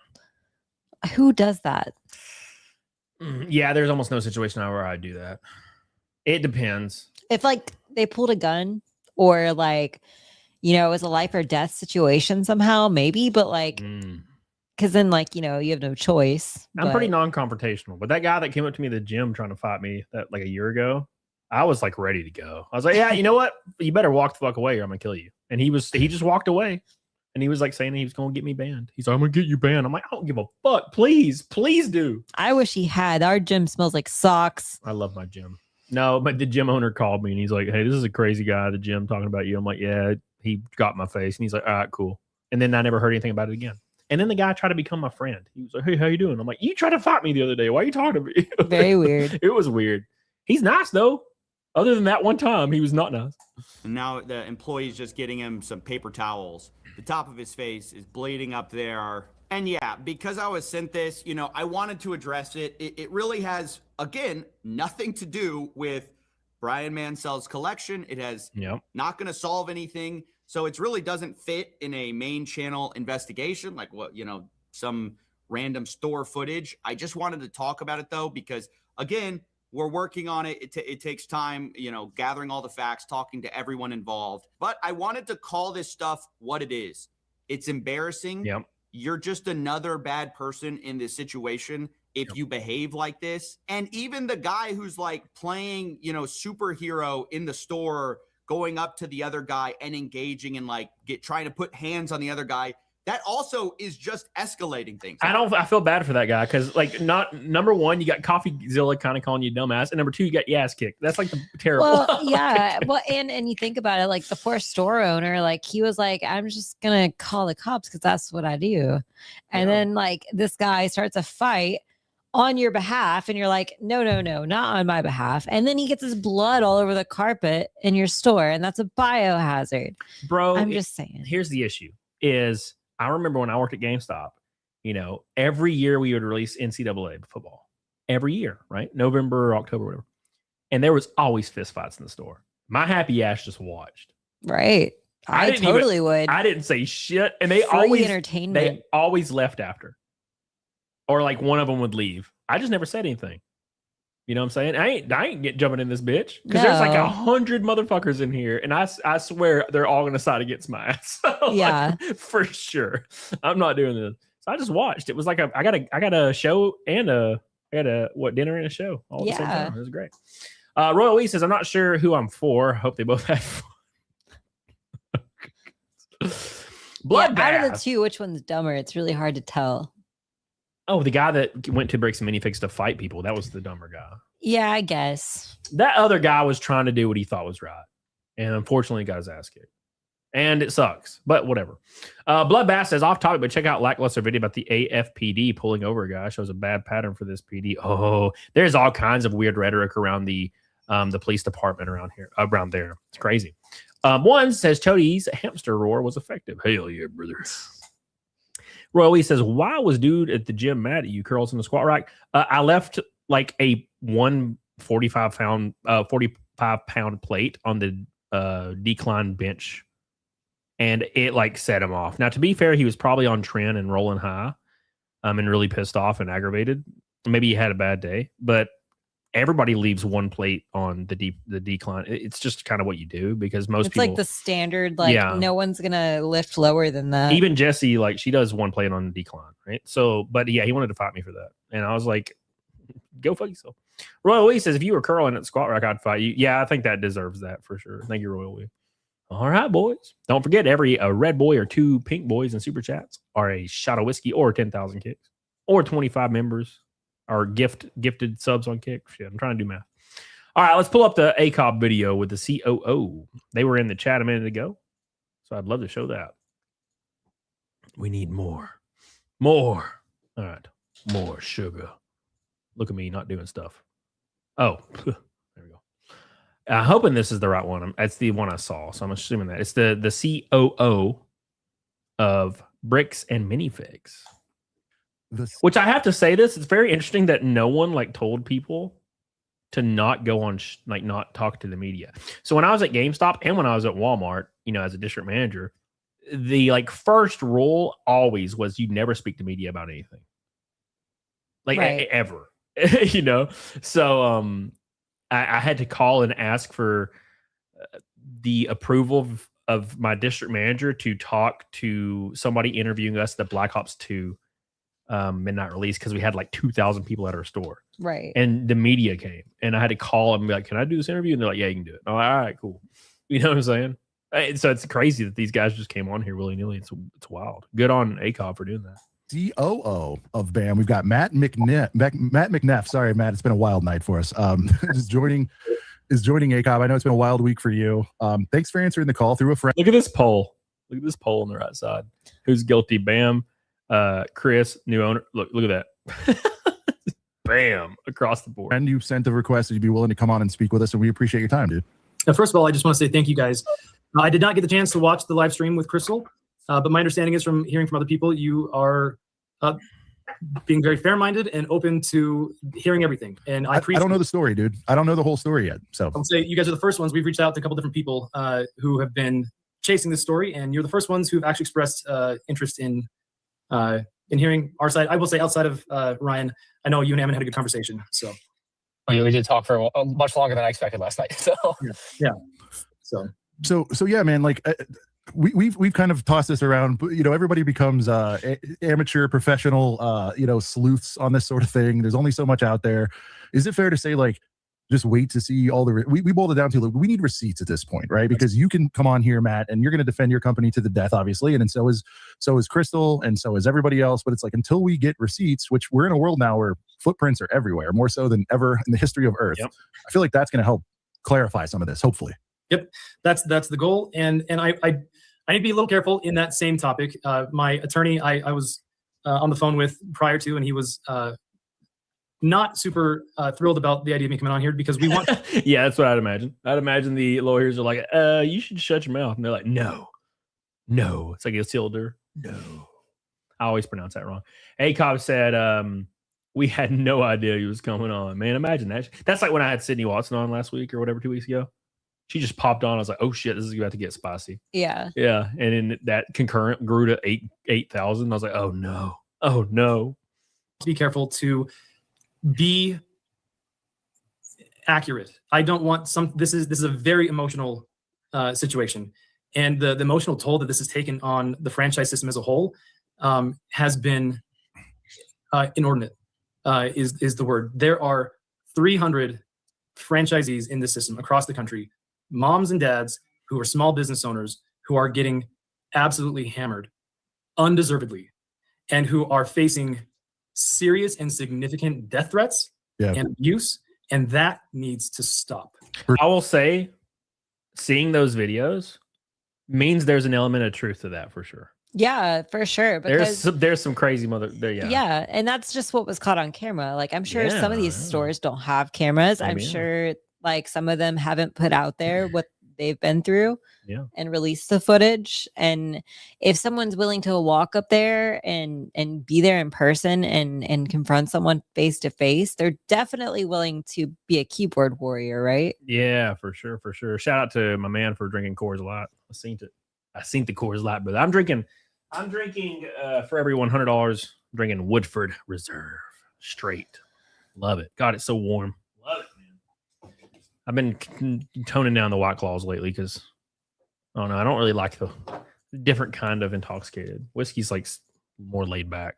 Sure. And would you say that is what finally got you? Because you guys had remained silent. Is it fair to say it kind of took that to finally get you guys to kind of speak on it a little more? And you're kind of like, okay, this is affecting. The court of public opinion is a difficult place to live because everybody wants an immediate answer. And I have a statement I can read that was prepared at the advice of counsel. I can go through some of this stuff and talk some of those things. I don't want to get into the back and forth on a lot. You don't have to, Matt, but can I ask you to just be a dude as much as the statement? I will try so hard. And I get based. Just be you. Just be normal. I love Coors Be guy. a human. Coors guy is pushing. Coors guy I noticed he pushed on the CEO too. Yeah. Gotta push a little. Because they're like, I want to read this statement. It's like, brother, we don't want your schlop. Yeah, we don't want it. We want you to tell us what the hell's going on because there is a way out of this. There's a way out of this, but no one ever wants to choose the path that's the way out. Yeah. I got to defend myself. It's like, brother, no one cares about you defending yourself. They want to see the Mansell's compensated. They want to see everybody, walk away with a W. And I think it's past the point of no return for Bricks and Minifigs. I don't think they're getting the W no matter what. Right. But at any rate, that's what people are looking for. A-Cop says, my name is Sean, but I'll take Coors guy. Beast. What? Well, Sean. My best friend's name is Sean. So that's easy to remember. Say what you can't talk about, but prepared statements, we've been reading them all night. I just want to talk to you as a guy to guy, whatever you want to call it, and just say where are you guys at on this thing? Are you willing to say this was kind of botched, not handled the best? I mean, it's gotten to this level, or do you feel like stick to your guns? You guys have done the best job at this, and where are you at on that? Just all the side stuff aside, do you wish you handled it a little differently at this point? Yeah, I think what I would say to that is, and you're gonna hate this because I want to be so cavalier and just tell you everything I'm thinking and feeling. Sure. But there are the statements we put out on our website. That is what I will stand by 100%. Okay. And so what we've said there, and the statements we've made, the facts that we've put forth, we stand 100% by those. Now, do you mind if I do have some things I can share if you guys are interested? If it's new. Yeah, it would be. Yeah. If it's new. Yeah. Because we just went over your whole, in fairness, we went over all your releases and everything. We just want to keep people up to date. Yes. They're like, yeah. Because that's the subtle way to push and to try to manipulate them into actually talking like a human being. Is like we don't pick apart your statement and give us something new or something factual. Well, Sean's probably frustrated at hearing the same dribble over and over. Yeah, and over. It's always the same. We've asked him to come to the table. The blah blah blah. We blah blah blah. There's threats. Like, brother, just tell me what you plan on doing and when you're gonna do it. Yeah, you know what I'm saying? It's possible. So. Let me give me 1 sec here to pull something up. This is super impromptu, and I'm not terribly prepared. So neither are we. That's how we are. Yeah, I was gonna say I'm just here. Welcome to A-Cop. I have two Seans. I have two friends that are Sean. They're both Sean. My buddy Sean They're last the same night. person. Me and my buddy Sean last night were playing World of Warcraft like vanilla. Yeah. And he slammed 16, 17? Oh my God, did he? He slammed 15 and we weren't done yet. And he's cutting back. We needed the Yeti hides before he was finished. The Yeti hides are easy. They were not for me, damn it. They were easy for you. Oh my gosh. Every $100 is a shot of whiskey. We're on number 2. Shout out. Hey, Jeff, my brother. How you doing, buddy? I just talked to him on the phone a few hours ago. Time flies when you take a shot. He didn't tell me hello. Well, I'm sorry. He likes me better. A-Cop says, aren't you in North Carolina? I'm in Alabama. I've been in last year I was in North Carolina like 30 times, dude, for NASCAR stuff. But yeah. We come up with we come up with a thumbnail. I DM people and I see if they show up, and then we say things. I mean, quite frankly, that's what we do around here. So. Yeah. So the new fact of the matter is that we just received a judge just granted a temporary restraining order in this case against Ben Schneider, Mansell, and the rest of the group there. Why? The CEO just released a statement that they wanted them to come to the table and they wanted to talk about the lawsuit and lifting the lawsuit, and they wanted everybody to walk away from this positively. If somebody was threatening you, making him whole. Yeah. If somebody was threatening you and doing all these negative things like you're saying, why would you want to come to the table? Why would you want to drop the lawsuit? Why would you want to make it a positive experience for that person who you already have a restraining order against, and also you're currently suing? Yeah. None of this makes sense. This is why Sean's like, I don't want to hear a statement. I want to hear from you, because the statements, they're speaking from the other side. Because behind closed doors, these guys 100% are like, fuck these motherfuckers. But then they come on this stream and they're like, you see, like, we want a positive outcome. It's like, bitch, sign the check. Sign the check, brother. God. Yeah, it's wild. It's crazy. Bricks and Minifigs. What's up, buddy? How you doing? Thank you, brother. Oh my God. All right, here we go. Okay. The hurdle to clear a temporary restraining order, and I'm happy to share that order with you guys tonight if you'd like to see. But the hurdle to clear for that is a very high bar, essentially pointing out to the judge that the evidence that we have provided to the court is very clear and very, how do I put this? There's a very high probability and likelihood of us succeeding. I have to put out here, he's got some big ol' eyes. And also, here's the issue. What does a restraining order, an RO, what does it prevent? There's a point here. What does a restraining order against Reckless Ben prevent? Or the Manzells? It prevents them from talking about it. That's what the RO does. They're not allowed to talk about it online anymore. Maybe. No, that's what the RO does. No, like, I mean, he is right to some degree that getting a restraining order is not very easy. It's a high bar, unless you know people. And apparently they fucking know the local law enforcement and the judges around there. Right. So the judge obviously signed the warrant to go search and like pull Ben out and arrest everybody. Right. But what I'm saying is, no, an RO they can't talk about them online. Because that was the whole like Aaron Amholt and Nick Rekieta situation. Aaron Amholt was trying to get an RO. I think a restraining order can be situationally dependent. Stipulations. Yeah. I guarantee you that's the stipulations in there. What is the worst thing that's happened to Bricks and Minifigs up to this point? People talking about them online. They're trying to silence that. That's the whole point. Bloodbath says the hurdle is a lie. Know the judge. Exactly. Hurdle is lie. Know the judge. You ain't lying, brother. You ain't lying. Based on the evidence we've provided. So, happy to share those details with you guys, go into some of that if you would like. But again, we are trying to do things the right way and go through this the appropriate way. There's been a lot that has happened. And so, again, if you guys want it, I'm happy to review that with you. I can read through kind of what that means and discuss some of that side of it. But that is a significant hurdle. And that has been communicated to Crystal and her attorneys as well. So that is something that they got to abide by. Okay. Right. Yeah, Ryan. I guess I have a question. I don't know how off topic it is, but it's obviously pertaining to the whole thing. But I had a friend earlier today recommend or say like, hey, what BAM could have done. Kind of more. It goes back to Sean's like, what could have been done differently. Is that corporate in a perfect world could have just paid Brian what was worth, and then figured out kind of who was actually at fault for what was where on the collection afterwards.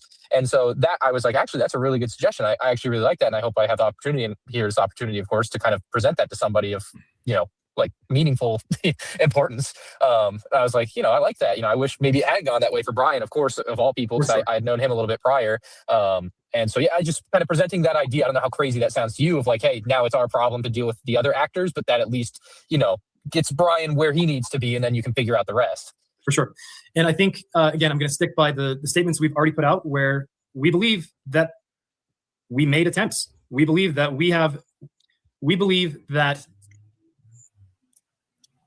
there was good faith on our part that was not received. I'll leave it like that. What are some of those things like high level? Can you? I would love to dive into some of that, but again, I'm going to leave that to the statements of fact that we've made, and I hate to do that, guys.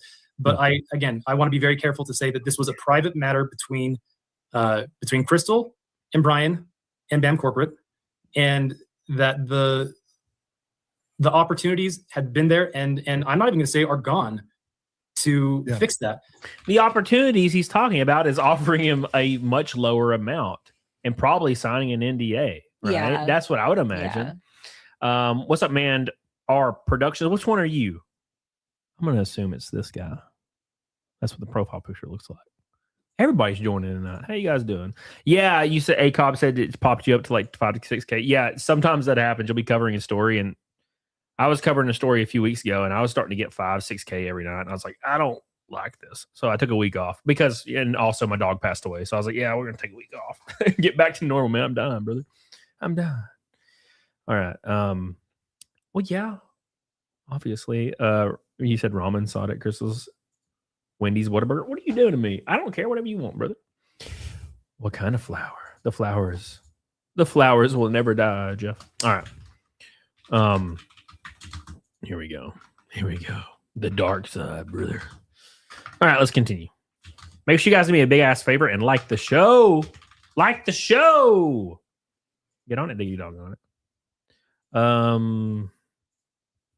After this video. But they, again, go back to the statements that we've made and the posts that we put out there, because that is what I will stand by 100%.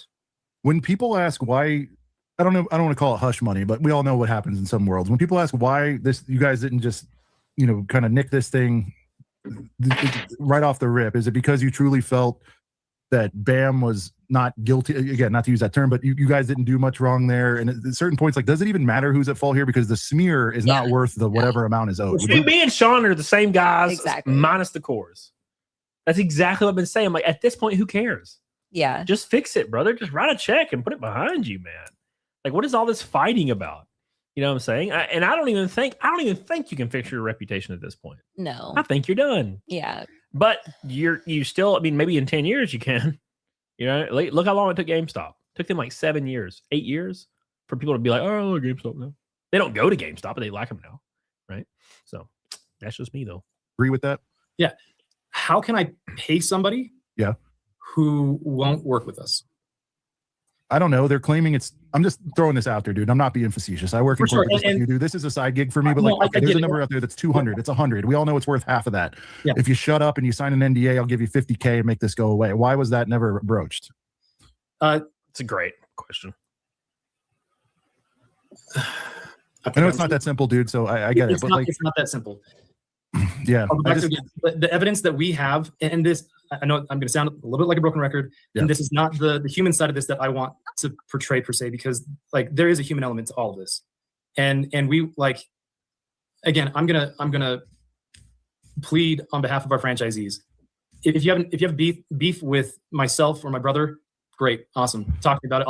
I can handle that, but leave the innocent people out of this. That's not how justice is run.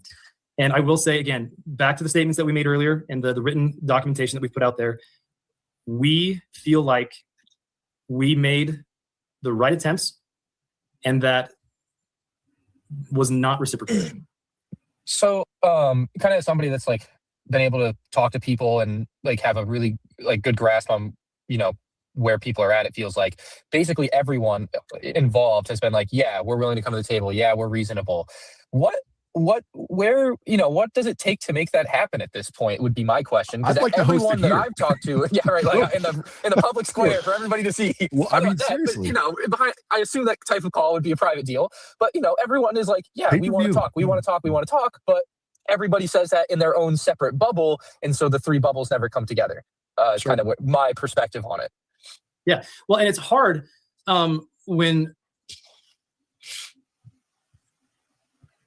again, going back to the statements, Sure.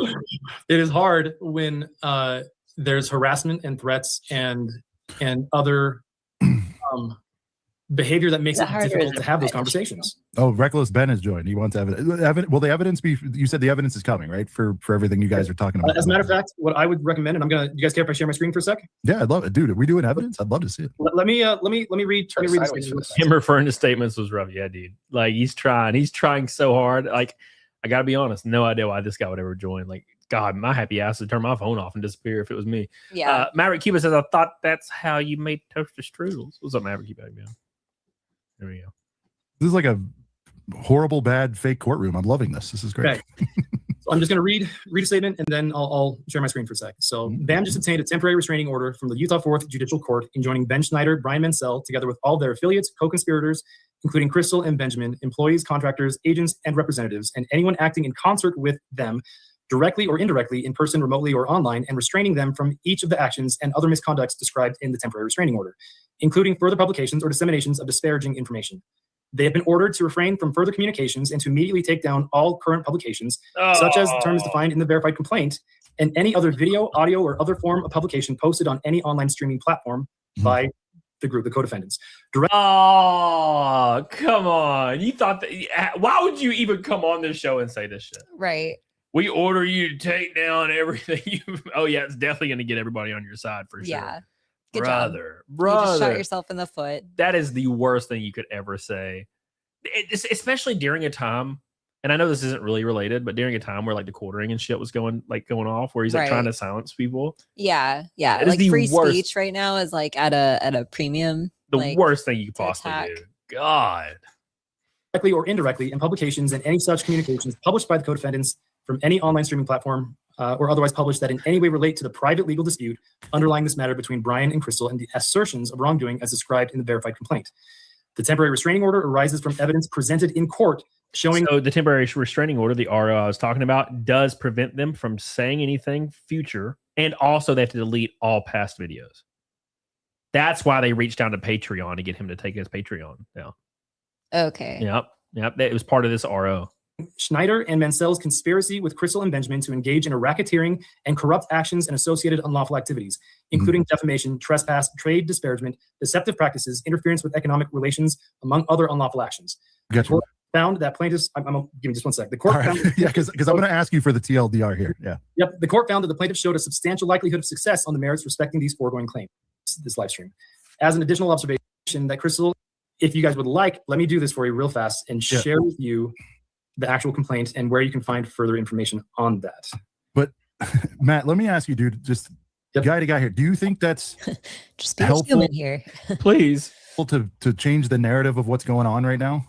I think that you're taking care of business. I get it from the corporate side, but when we're telling you in the court of public opinion, and by the way, dude, taking down the videos and striking channels and all that is only going to fan the flame. And these videos are already out and they're going to be re-uploaded. You are not stopping that train. That'll make it 6,000 times worse taking videos down. 6,000 times worse, brother. You never do. That's nothing you don't do. And that's how you can tell, like, the people involved in this, Bricks, and the people in the corporate office, the CEO, all these people have absolutely no concept of the social media realm right now. Right. Like, no concept. Because, like, you start taking shit down, you're done. That's when you do get goofy bastards coming to your stores. Yeah. Like, they shouldn't be doing that. But you're going to get that because now you're silencing people. Yeah. You know what I'm saying? Yeah. And that's the worst thing you could possibly... Look what happened to the quarter in the last 2 months. Yeah. You know what I'm saying? Striking everybody makes it worse. They just don't know how the internet works, man. You ain't lying, brother. You ain't lying. That's for damn sure. Don't forget, every $100 is a shot of whiskey for me and Jesse. Get the hell on it, doggone. For sure. But what it does do is it stops mistruth and lies from being spread. And frankly, again, at this point, a judge has looked at the evidence and said there's enough here that they have a high likely success or chance of success in winning this court case, which is, frank, it's a RICO and racketeering case.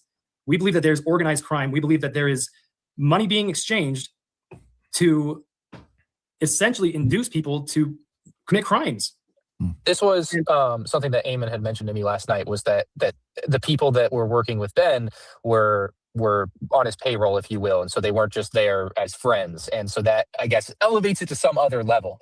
So that I had heard kind of prior, and that, like, I guess that's a big deal, apparently.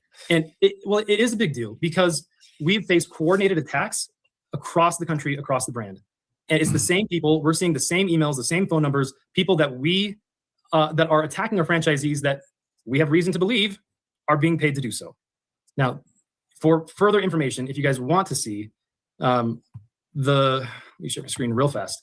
If you want to look up the court case itself, if you want to see the evidence, if you guys want to take a look and understand where we're coming from, you are welcome. Here's a copy of the restraining order. This is the court case. This is the case number. If you guys want to read into the additional evidence and choose for yourself, understand for yourself, that's where it's at. It doesn't matter. And here's the issue.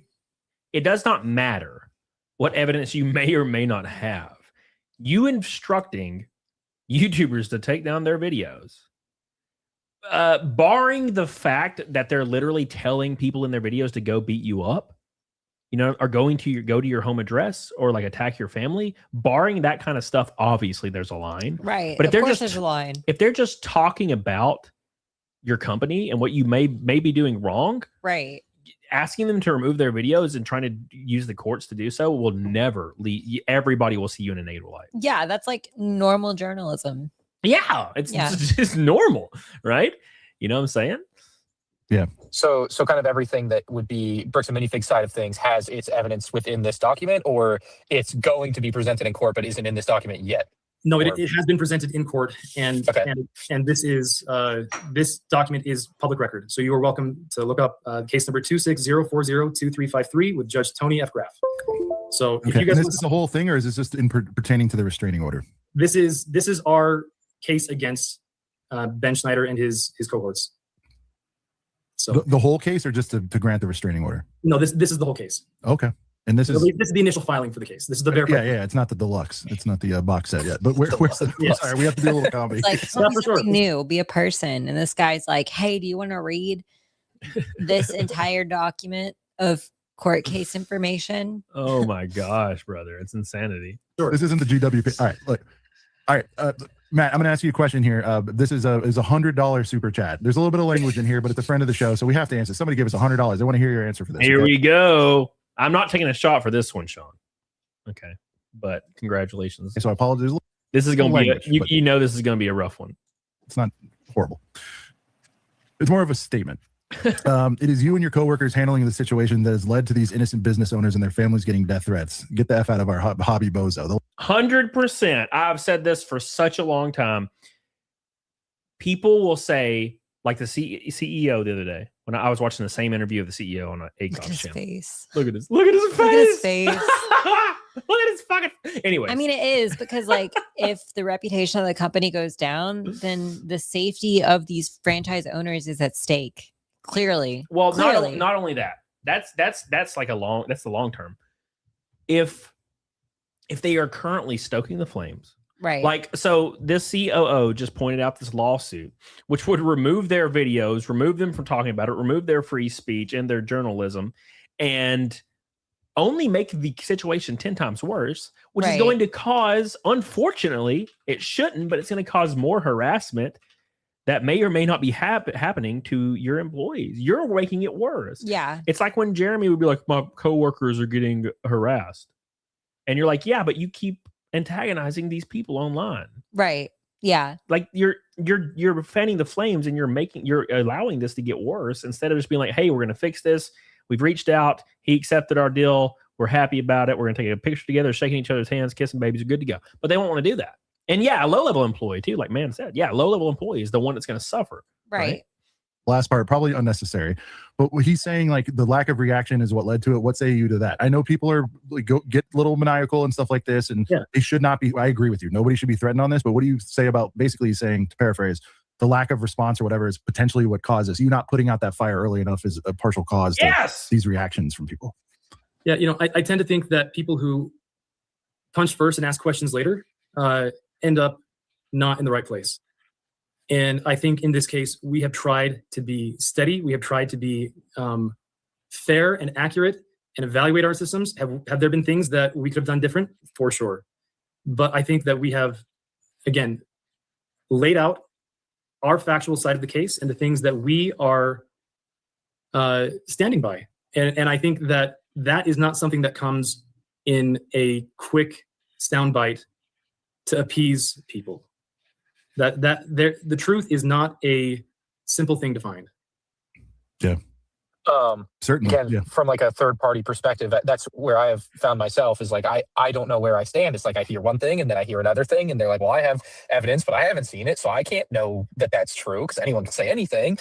And so, yeah, I can agree with that the truth is hard to find, because that's what I've been trying to find, and I have been, going in circles on this, and I'm sure for you guys it's been even tougher. It's, very much your business and your life, and for me, I'm just looking at it and like, kind of, who's the guilty party here? Who do I think did it? And so who cares what I think? Ultimately, it's, going to come down to the court. But, I'm like, just as a third party observer, just trying to figure out what the heck's going on. Like, yeah, that's not fun either.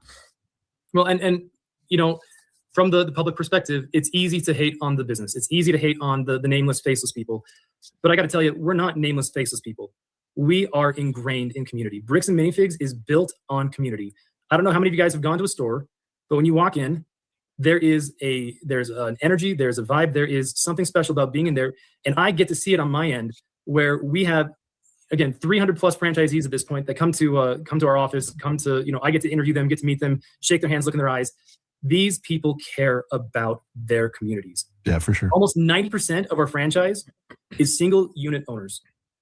These aren't people going out buying 30 Subways. These are people who are trying to build a place where kids in their area can come and can share in a passion.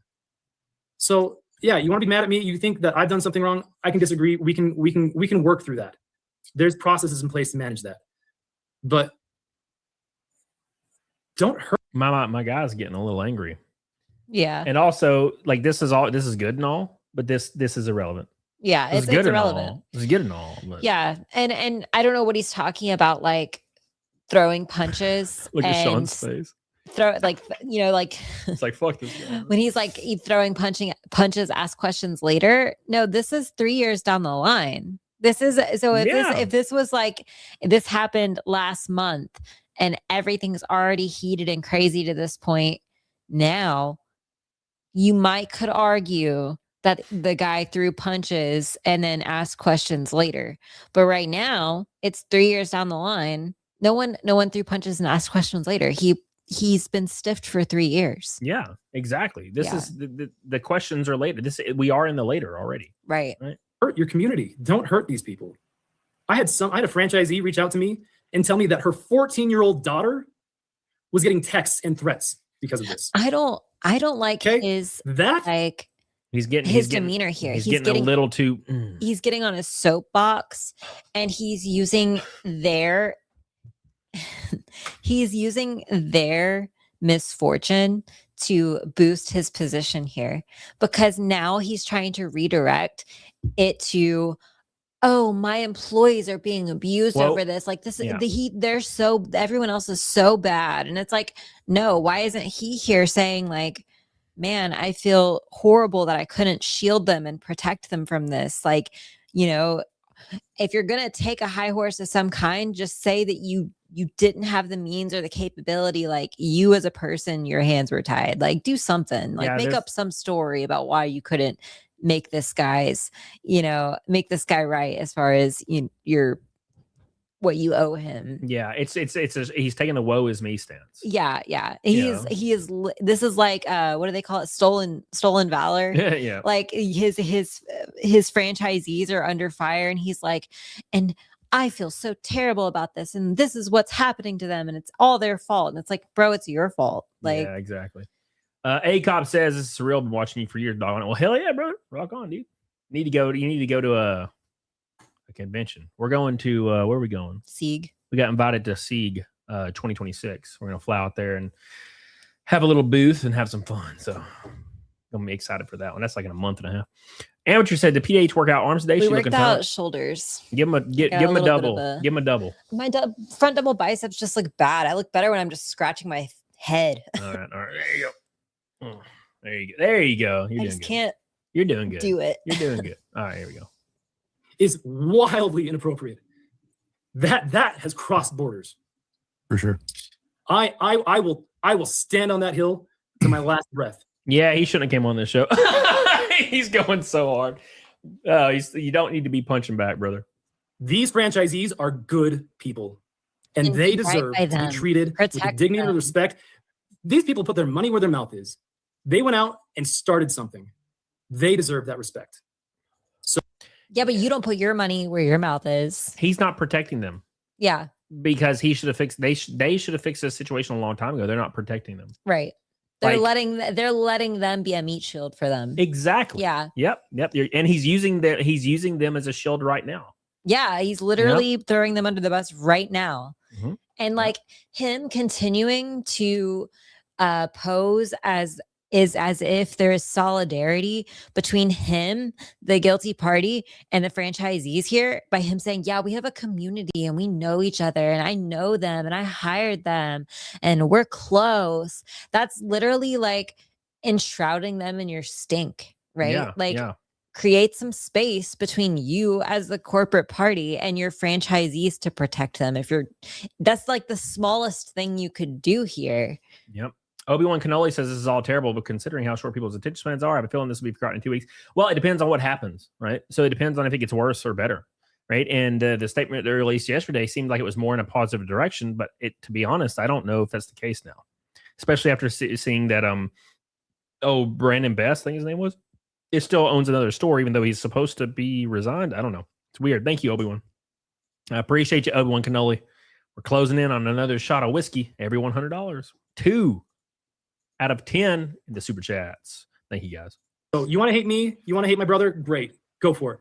But you back the fuck off of these franchisees. Oh my God, brother. What are you doing? You can smite me, but smite not my loyal franchisees. It's just so gross and fake and weird. Yeah, he made this 100 times worse. Yeah. God, this is awful. Yeah. Jesus. Back the fuck off. Back the fuck. What do you mean? What do you mean? God. He sits on a throne of Lego lies. All right. Yeah.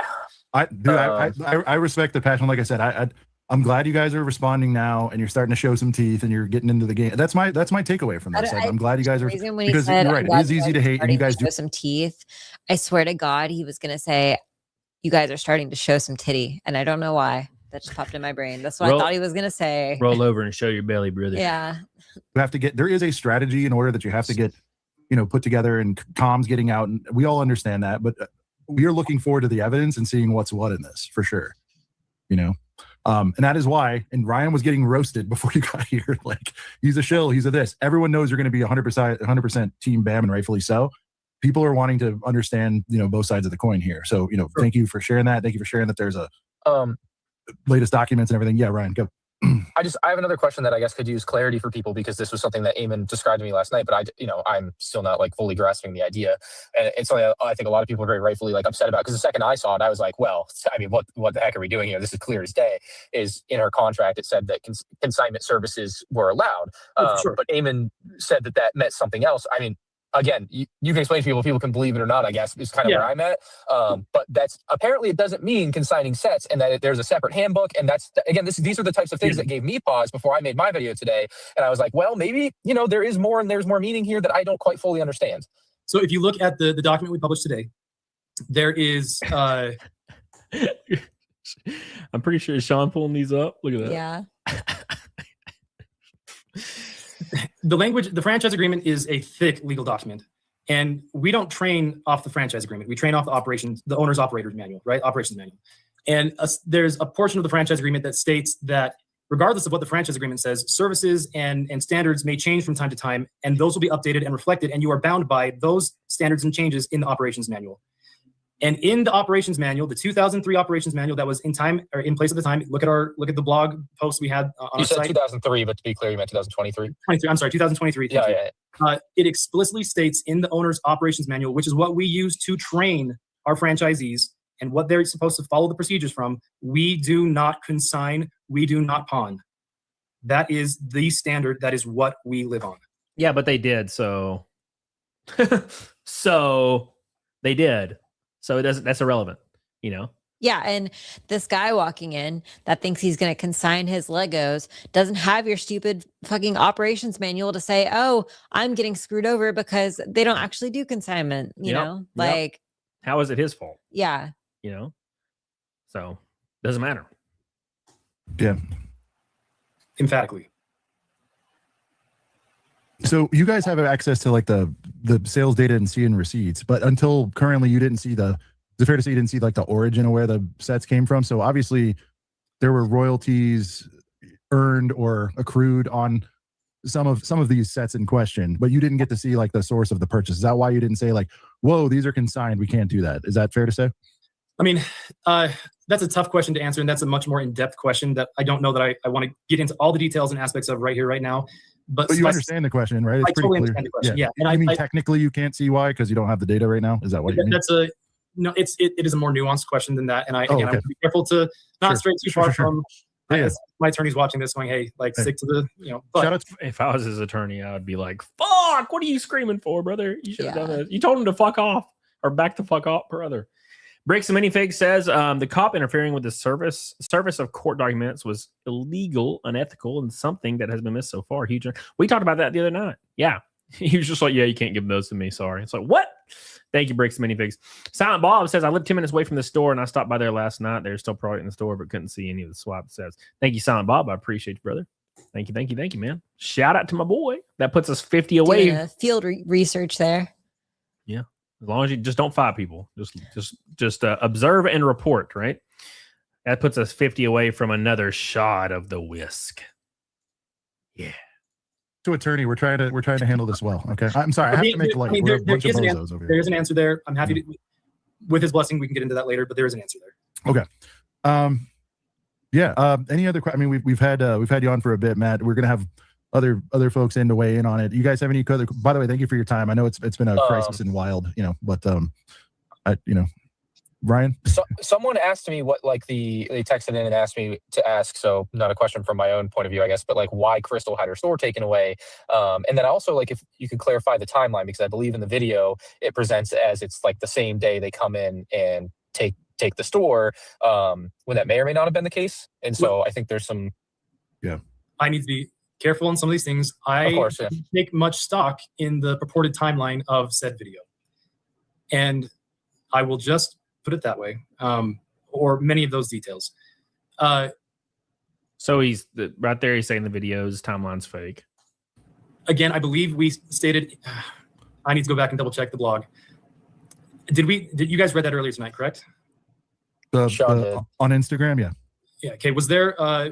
Did we talk about Crystal's termination? Just say yes. Yes, as a franchise, yes.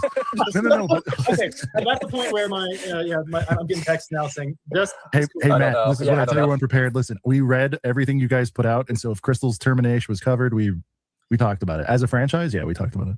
Sure. Yeah, someone was asking if there was more info there to share. Again, but if you're sticking to whatever they said there, we get it. I guess. It'd be interesting to hear her answer that question. Oh, here it is. We have some. All right, Crystal, a minute. You got. All right, real quick, Bricks says for $100 a shot at Baby's Good Whiskey. It is Woodford Reserve, which is kind of like my favorite mid-level whiskey. I can't afford anything else. This is my boy right here. Thank you, appreciate you. We've had 2 so far, 2 delicious shots. A phone call the morning of the takeover, and she was notified before that. So she's making it sound like it was like pretty bang bang, pretty bam bam. Pardon the pun. No, there were multiple communications strung out over multiple days.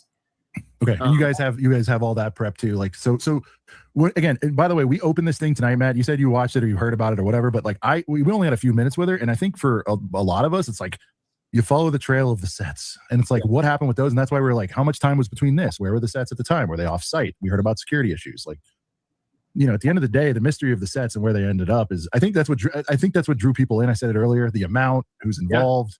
You got the father-son dynamic. There's so many compelling things. I want to put something out there. As far as when I was in corporate environments, they gave you basically a 1-day notice when they were closing your store. You could even ask, and they would say it's all good, and then 2 days later close your store. They would say, hey, that night they would tell you to not come to the store the next day. Wild. So, I don't know if that would apply for other companies, but that's how that worked when I worked at GameStop. Why this blew up. You guys had a little bit of heat on you over some other stuff. Like it was unfortunately a perfect tsunami coming in. For sure. Yeah. Some questions. I think I'm not straying too far to ask some questions. Sure. Oh yeah, please.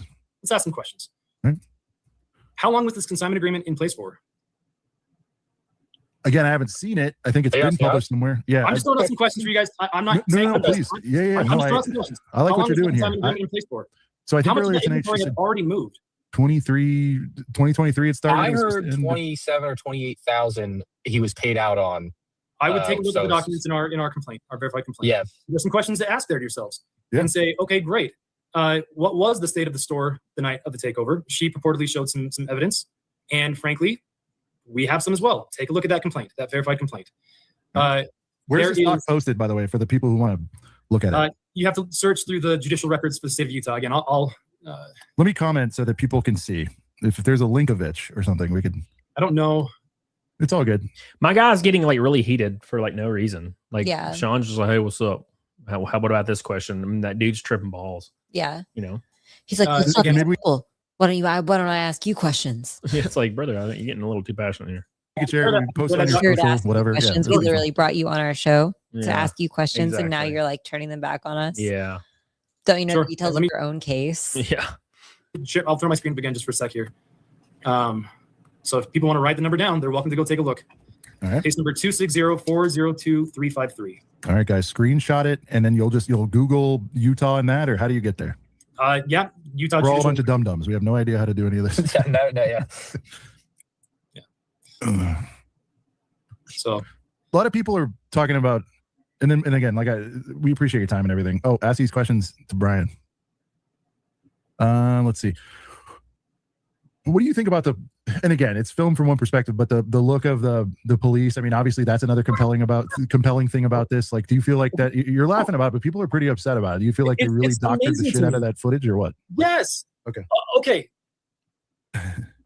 Okay. I'm trying to, again, I would go read the verified complaint because, See, people are, okay, let me ask you guys a question. Yeah. Hypothetical. Yeah. Let me ask you a hypothetical. Somebody comes, pounds on your door relentlessly for 2 weeks. Somebody goes to your family, your immediate family's door. They're pounding on their door and accosting them. Somebody pretends to be a UPS delivery driver and tries to step inside your house.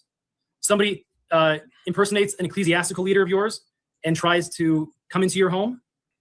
What would you do? were they trying to serve papers? People are saying. No. What papers could?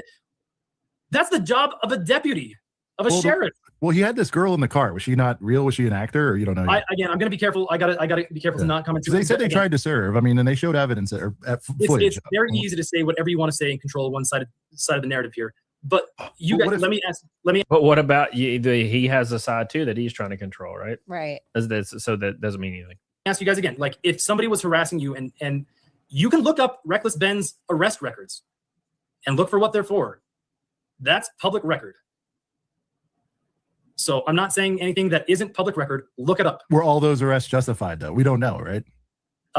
Just because the score of a game is 79-0 doesn't mean there wasn't some tomfoolery going on, right? Sure. You know what I'm saying, dude? But this is the way everybody's looking at it. So, dude, you posted it. I want the take receipts. a look at our verified complaint Yeah. and read through all the testimony and the statements that are made in there and judge for yourself. That's what I'll say to that one. Yeah, I wholeheartedly agree. That's there's about 50% of the population here in Utah is LDS, Latter-day Saint, right? Mormon. There's a lot of attacks on that too, by the way. I think a lot of people don't understand that culture, and so things that are mysterious or looped in. That's a big part of it too. But I can guarantee you that the Salem Police Department is not, and that's description of collusion between the police and us and the church, ridiculous. All right. Oh, damn! Look at this super chat. Hot diggity damn. Have a $200 donation. I got to read this one to you. Jesus Christ. All right, Matt. This is a record here. Reposting this simple question. Gary, I apologize if I missed this. Dude, I've never given a shit about Legos, which, by the way, the amount of people, Matt, even you have to giggle the amount of times people say Legos. I'm like, come on. You had a legal right. I know it bothers the shit out of Ryan. You had a legal right to subordinate the original owner of the Legos. The question is, are you going to flex the legal loophole, or are you going to honor the original contract to save the brand? I stand by our statements we made earlier today, and I'm gonna refer to those and say that that is our position. And I know people aren't. Some of the people online have not read our comments. Not yet. Yeah, it's new. It's fresh. And I, by the way, again, Nooch guy, Nooch noodle here. I'm a noodle. Yeah, sure. Any flavor.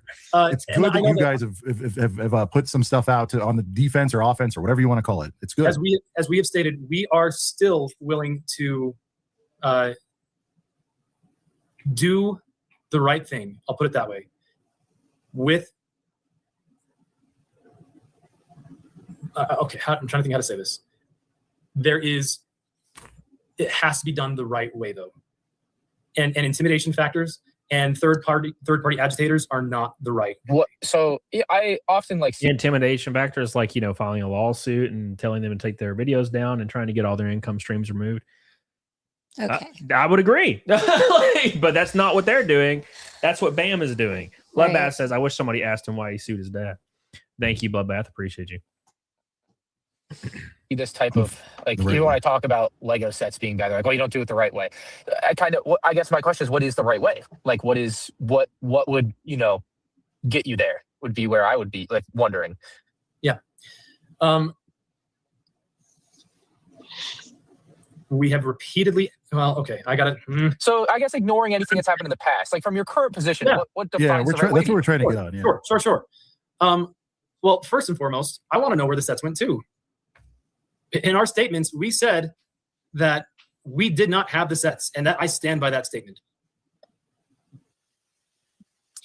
We, in our verified complaint, have talked about the status of the store, the amount of inventory that was on hand in the store, and the amount of Star Wars inventory that was on hand in the store. And I'm going to say, go read that, because it is. Is there a list of that inventory anywhere? Or is it just you have to? I know I read like there's a dollar amount range, but is there a list? Good question. Because I think that would be super helpful for like someone like me to look at and be like, okay, this is these all 30 of these 31 sets were things that he happened to have on it. Like statistically, the odds seem pretty low that would all line up. Because Ryan will do a really professional job if I everything's know Lego presented. Star Wars Can I ask you guys sets. another question real fast? Yeah. We're a bunch of idiots. Ryan, he'll put together a quality video. Have you guys ever seen a stack of $200,000 worth of Lego sets, new in box? I have. Ryan definitely has. On Ryan's desk every Okay. every So May the 4th. another question to ask yourself. Go.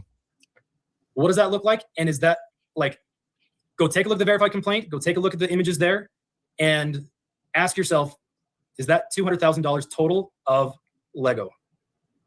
Is there $200,000 worth of Star Wars Lego in those? Well, we talked about Ryan, say what you're going to say, but I've talked about value versus what you're going to pay. Go ahead. Yeah, I'm not like too bogged down in that, Sean. Like I can get that. I'm just look so at it, bogged. but Yeah, I know you're bogged. But I'm way my bogged. understanding too is that minifigs are included in this debacle, if you will, and so those wouldn't be included with sets, but are part of the value, even though they aren't explicitly listed in the spreadsheet. Go take a look at the verified complaint and judge for yourself. I'll leave it at that. I do want to. I haven't said a whole lot, but I know it was mentioned earlier that Ben has like a track record of like whatever, like being in trouble with. I just want to mention that every one of his arrests are linked to exposing people scamming and scandals and stuff like that. I just want to put that out there. I think that is a like he's not like a criminal. I just want to put that out there.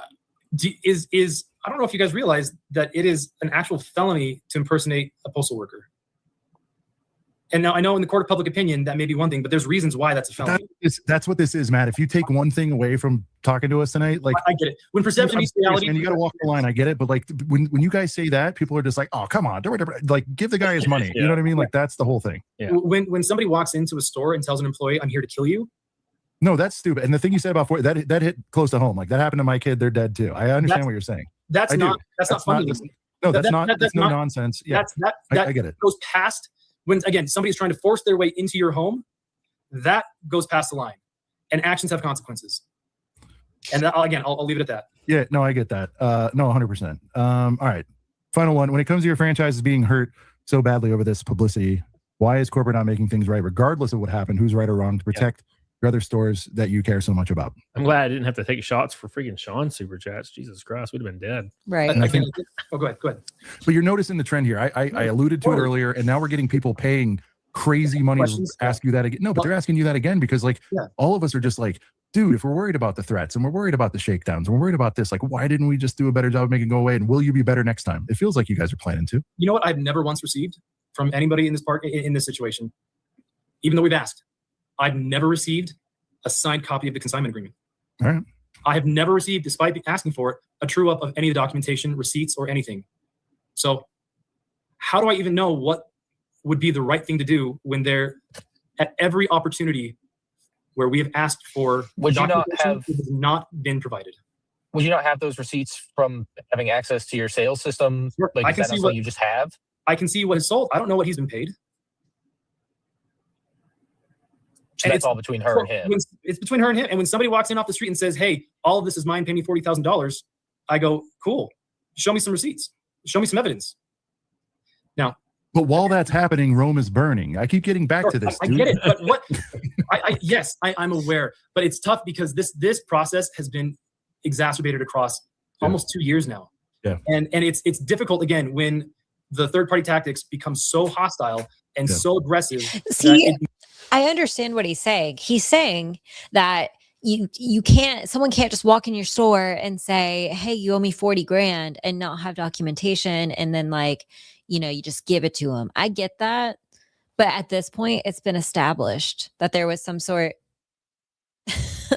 It likes to follow my hands, I guess. That there's been some sort of agreement in place, and he even said he's been able to track down on his end to some degree the amount. And so why is he still trying to play it off like this is just some random guy that he doesn't even know where he came from? It's not some random person that walked in your store. You now know something completely different. Yeah, it's insane. Absolutely insane. Anthony says, if they knew all this info, why not talk to Brian from the start and avoid all this? Have you had to see any evidence they actually did it? So from what it seems to be for me, like from my perspective, is they're too far in the sauce. Right. And now like none of them have like the stoic nature to just kneel and be like, look, we're going to fix this, right, and look like dumbasses. But they don't really, they still think they're like in a fight, like a fight they need to win and prove that they're good. And I'm like, there is actually no way you can do that here. Right. Like there's no way you can do that. The only thing you can do is fix it. And I don't think they have that perspective, nor do they care. I think they're looking at it strictly from like a financial point. And they're also like, we're getting robbed. Right. Yeah. You know what I'm saying? They're being very legal. And it's like, sometimes there's a human element to things, and you got to look at that too. There's 100%. Human factors. Yep. Do me a favor, boys, and like the show. Sebi, how you doing? Don't forget, every $100 super chat is a shot of whiskey. We're two in. We're 2 in tonight. 2 shots in tonight. Don't forget, every $100 super chat or 2 pinks is a shot of the whiskey. Big shout out to Sean for getting us another one. Appreciate you, brother. All right, let's go. Makes it difficult to open bridges of communication. So you guys have been, so someone just called this out. We got people on both sides of the fence here. They're saying you guys did respond accordingly early, but it's just not as highlighted now because, you know, more has happened since then. Like, did you guys address this early days? Would you say? Yes, yeah, okay. I feel like we did. Yeah. Okay.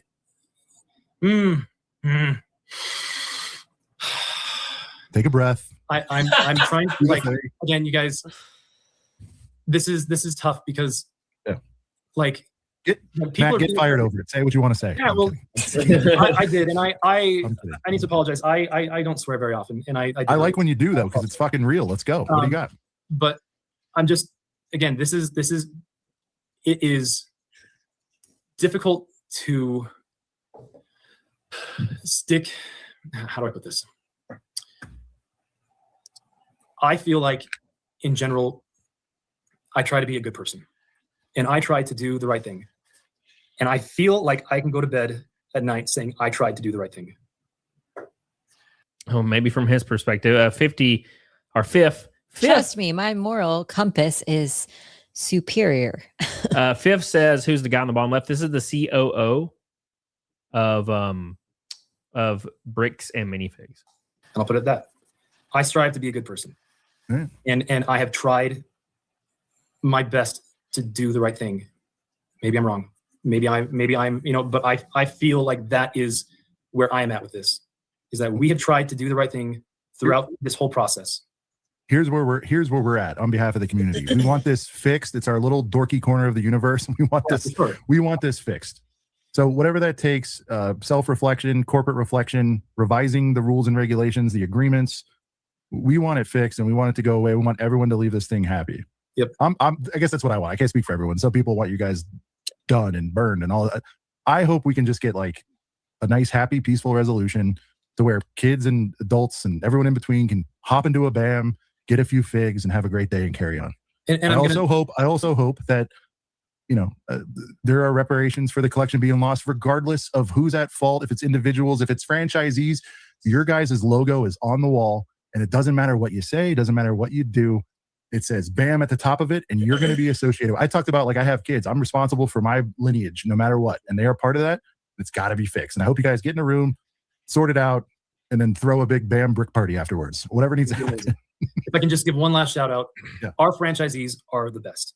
These are hardworking. There's some great folks out there, dude. Let's get them fixed. Let's fix this. If you enjoy Lego and you enjoy community, go just tell the owner of your local Bricks Minifigs that they're doing a great job, because this has been a hellacious week for them, and undeservedly so for them. So give them some support and throw them a bone. They are amazing people. All right. I agree. I've encountered great BAM owners, employees. Guys, thank you so much, Matt, for joining the show. Get some rest. Figure it out. Get everybody to the table, man. Okay. Communication. That's the deal. Yeah, I would like to see everybody, make it right. Like, get together. Like, everyone says we don't want anyone going they want to away. get together. I'd like to see everyone get together and make it right, however that may be. So that would be my. But yeah, nice to meet you. Thank you. Thank you, Matt. Have a good night. Thank you. That was a good interview. Yeah. Sean knows how to Yeah. knows how to. He was, and he Yeah. was trying to be like, we're neutral, until he just kept getting fed the same slop, and then he would resort to, like, just make it right. Yeah, exactly. know, Just make it right. like, Man. It's not a big deal. Open to you changing my mind, but hey, you didn't, because you didn't give us anything. So Yeah, that was a great interview. I was surprised he freaking started tripping balls, brother. yeah. That's wild. Hey, Cobb said thanks, y'all. A lot of people overlooked this one. It was a great one. Yeah. I enjoyed that way more than Yeah. the CEO one. I think the way you navigated that was perfect. Like, the way you tried to throw him a bone. You tried to give him the benefit of the doubt. You tried to let him answer some questions and be a real person. And he was hiding. I think there was plenty of things he could have said without putting himself in legal jeopardy, or, ruining his court case, because it sounds like that's what he's most concerned about. And he just, like, didn't. So Exactly. Yeah. They just don't seem really concerned. He said impersonating a UPS officer is a felony. It's not. Not in Utah anyway. Impersonating a UPS officer to then to commit another crime, like come in your house and beat the shit out of you or something like that, that would be considered a felony, or could be considered a felony.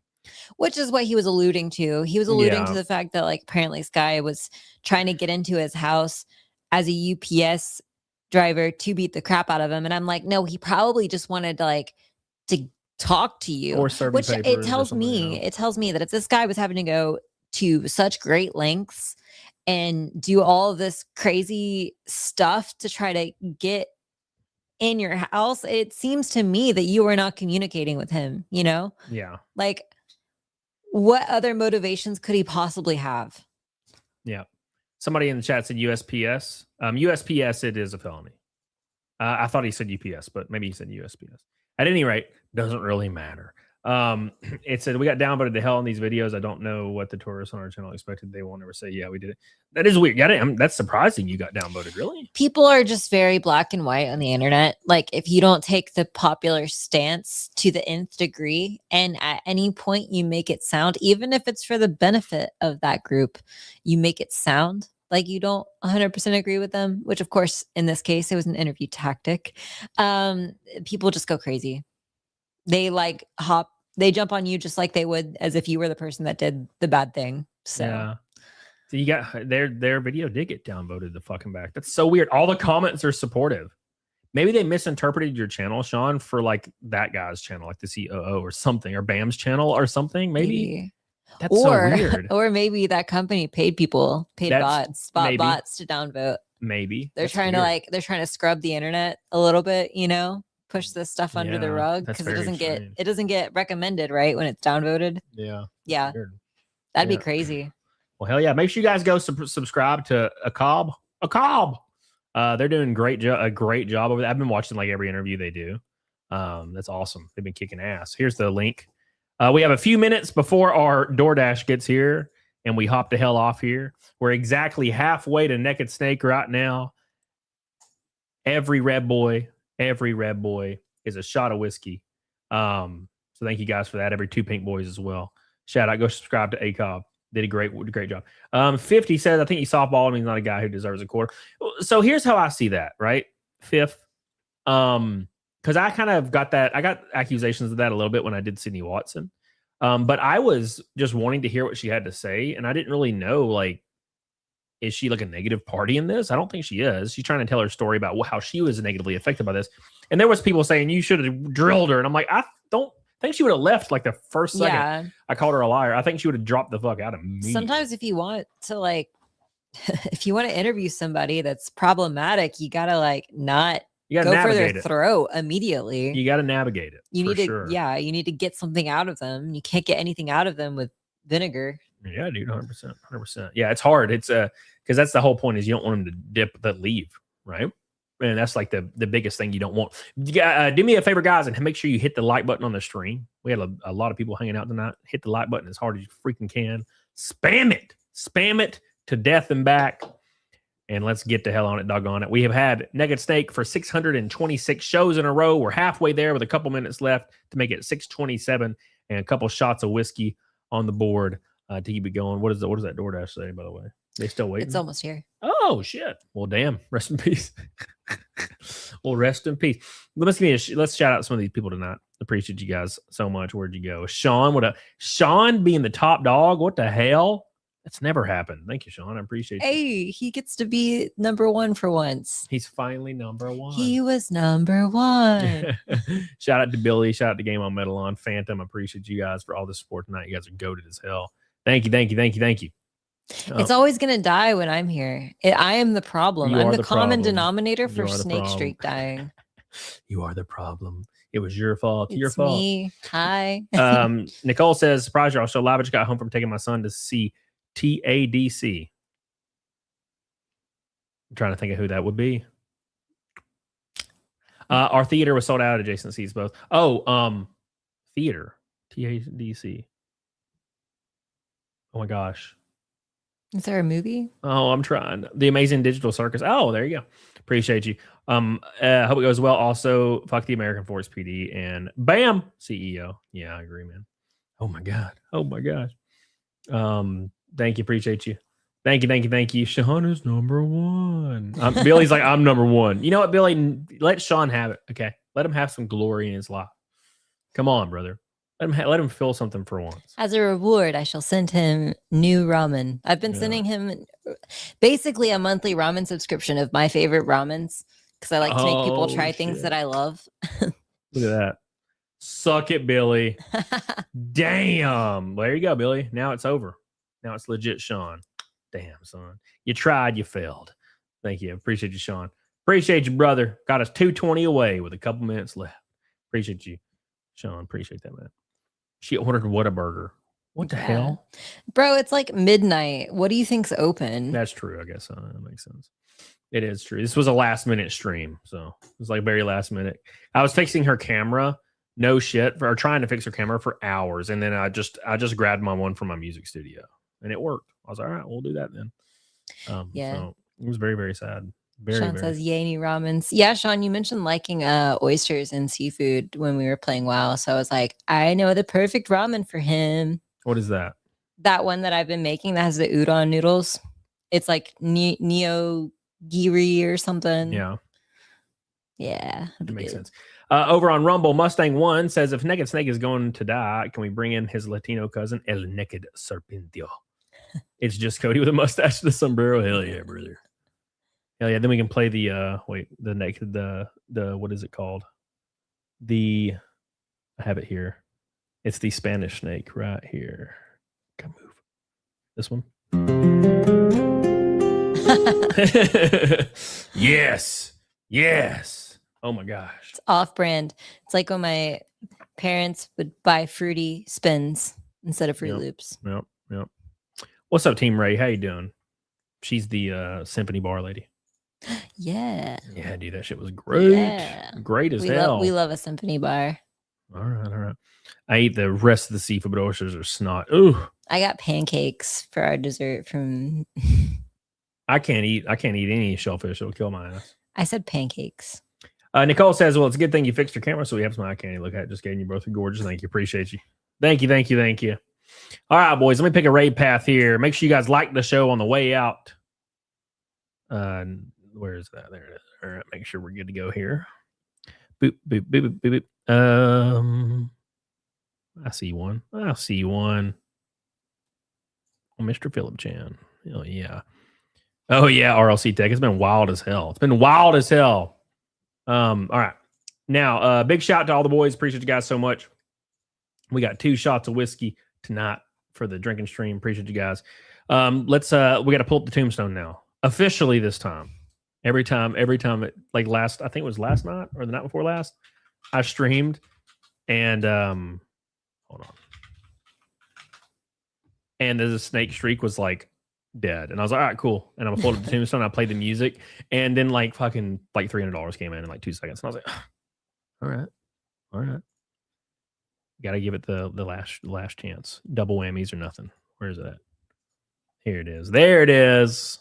Did you ever see this? I don't think so. Look how beautiful it is. Finally. Oh my God.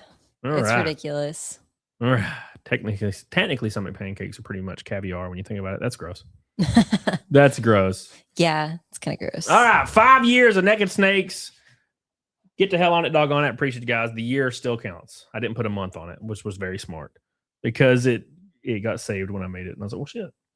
Big shout out to all the boys. We're going to play the sad music. Hell yeah. Appreciate you guys. Shout out to all the boys. Hey, PS2 Chopper, my boy. Appreciate you, PS2 Chopper, for the 50 gifted memberships. My man. Thank you, brother. I appreciate you. Big shout out to PS2 Chopper. Thank you, brother. We love you, buddy. My man coming in strong with them gifted memberships. Oh, my God. Thank you, brother. Thank you. I'll take a shot for that. That's at least like $60, right? Oh, my man. What are you cranking on over? I just found this stuck in my chair. Oh, goddamn. All right. We'll put that there. We'll put that at 322 then for the memberships. Thank you, guys. Appreciate you, PS2 Chopper. Shout out to PS2 Chopper for being the GOAT. The GOAT! Thank you. Appreciate you. Oh, let me turn that down a little bit. Let me take a shot for those memberships before we get off here. Is that your candlelit vigil? Yeah. Finally. Hell yeah. You did, Steph. You did. You can't or Steven. Sorry, Steven. Next stream I'll dress up the skeleton in the background like Snake. Yeah, that'd be a good idea. Give him a little head a bandana. We could put your whole costume on him with the little harness thing. Yeah. He'll be the dead naked snake in the back. Yeah. All right, here we go. Boop, boop, boop, boop, boop. All right. Alabama. Well, Darth, okay, so there's some lore here, Darth. So PS2 Chopper is like in a location or has a, what is it called? It's called a VPN. He has a VPN from a location that makes memberships like way less.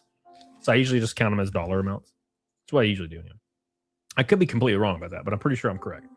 Thank you. Appreciate you. Thank you, Chad T. Holly Movie Star says, don't worry, naked snake gonna become zombie snake. Shit. Thank you. I appreciate that. Appreciate you guys. All right. By the way, this sad music goes forever.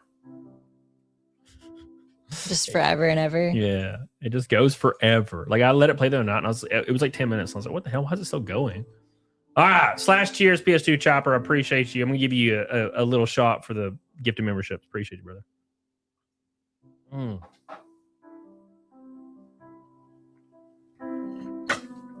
Oh shit ass. That's too much, brother. It says the ramen's gonna be there tomorrow, Sean. What the hell? That's weird. Hey, RLC Tech again coming back. My man.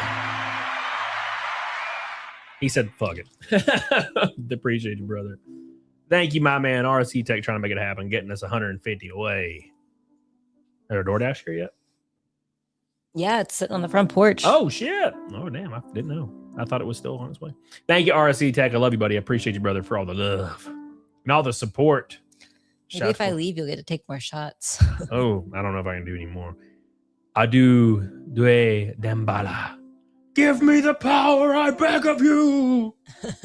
So case entre mas pes de mort. Adele, bode, basse, demala. Oh no! All right, anyways. Child's Play, brother. It's so great. He's trying to get the voodoo going. PS2 Chopper's just gifting memberships like a monster right now.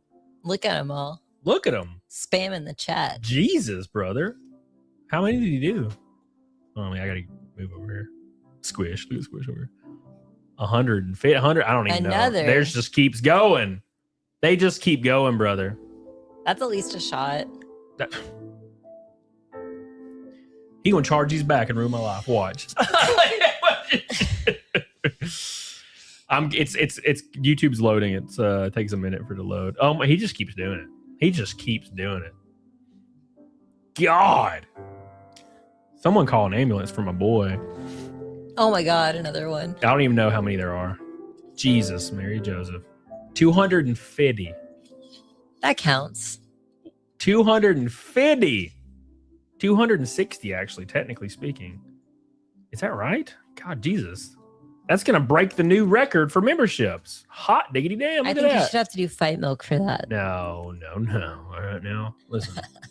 I'm trying to bargain on behalf of the chat. No. I'm on their side. I think that's 260. Jesus Christ. It's still not loading. It's taking, oh, there it goes. It's starting to load. All right. Well, we have a new membership record on behalf of Mr. PS2 Chopper with 50 gifted memberships 5 times. I didn't even know you could do it that many times. Jesus Christo. Oh my gosh. Hell yeah, brother. Don't be a bitch. Do I mean, technically by math, I don't know how much your memberships are via VPN, but I mean, they would have to be like at least $1, right? And if they were, then that would easily be $5 million. You tell me, PS2 Chopper, what's the dollar amount? Because you see something different than me. So yeah, and I'll just add that in, and we should easily be there. It's still just gifting people memberships. Look at that. It's still going. It's trying its best to keep up. It's just going. It doesn't know what to do. The chat's just been rolling memberships. There's probably not enough people. Wow. Come on, brother. That happens to me sometimes. I'll get an email where I got a gifted membership to like Zia's show. And I'm like, what the fuck? I'm just at the gym. I'm like, all right. At least that happened. At least it worked out. Let's see what PS2 Chopper says. See what happens. It just keeps going. There it is. It's up to you. No, I mean, like, what does it say when you purchase some PS2 Chopper? Is it like $1 or $2 or $3? Because then I can decipher like what it does. I can decipher it. He doesn't want to say because it's 5 cents. If it was 5 cents, that would suck.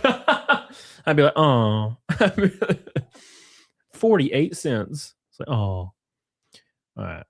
Anyways, I'm definitely gonna pour another shot though, because it doesn't matter. No, it's worth a shot. It's worth a shot, and mainly because I want to take one. Well, if it was like if you were from America, it would be like it would be $1,000 if you were from America. Oh my God! Yeah, because they're $5 per if you're an American, but if you're like in Zimbabwe, it might be $1 or 50 cents or something. That's how it works. It's weird. So I don't know. About $3.50. It's about $3.50.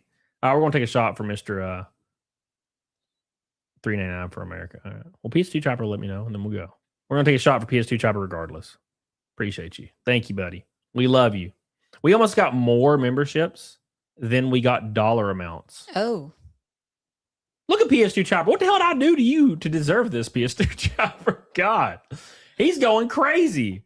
I'm trying to get the hell off here, and he's now going wild as hell. My candle is not a sad candle; it is a happy candle. Damn, like a birthday brother. candle versus a vigil candle. We got to play. We're gonna play the hot music. We're playing the hot music for PS2 Chopper. We got one red boy from a rainbow night tonight. PS2 Chopper with some heavy lifting. Give him some love here. You ready? We're gonna take a shot as it plays. It's the hype music. You keep mocking I never mocked you.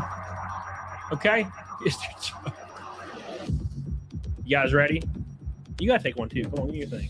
This isn't. No, I mean, no. Give me your shot glass.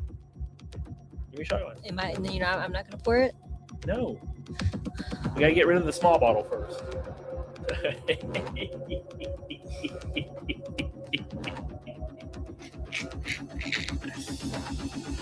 It's Friday night. It's Friday night. Enjoy. Get chopped.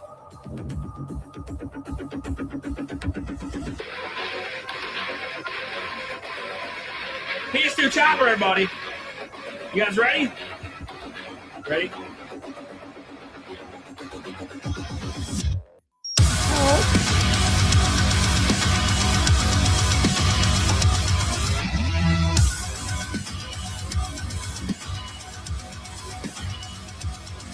Base.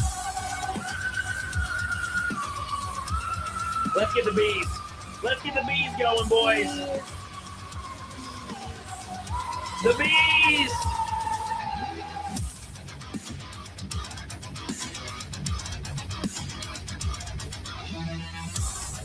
PS2 chopper. Clapping everybody's cheeks. My food's gonna taste so good because I'm drunk now. Yeah. Look at all those bees jiggling. All the bees.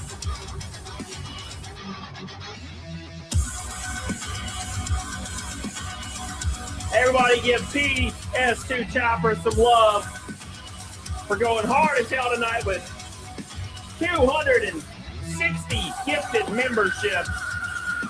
My man. With some bees. That one did hurt. That was like my limit. That's a good one. My man coming in strong. Big shout out. Big shout out to all the boys.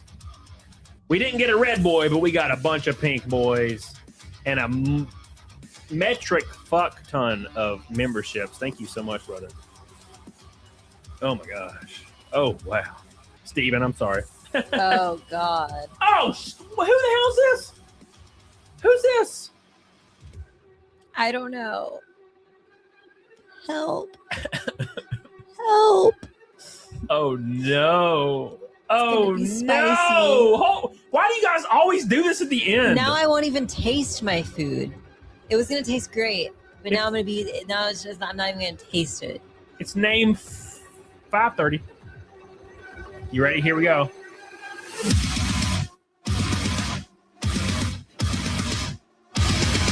Oh my God. You're swindling.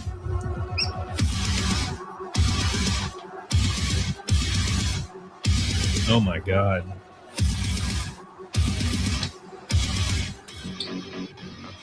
Hold on. Shout out to Name 530, XX Name 530 for $100 super chat. It's a rainbow night. Hot diggity damn. Shout out to ACOB and all his buddies for showing up. Shout out to all the good work they're doing. They've been kicking ass. I'm excited. I hope they get another interview. Then you keep going, brother. I want them to interview the guy. Who, Manziel? Yeah. Maybe. Yeah, maybe.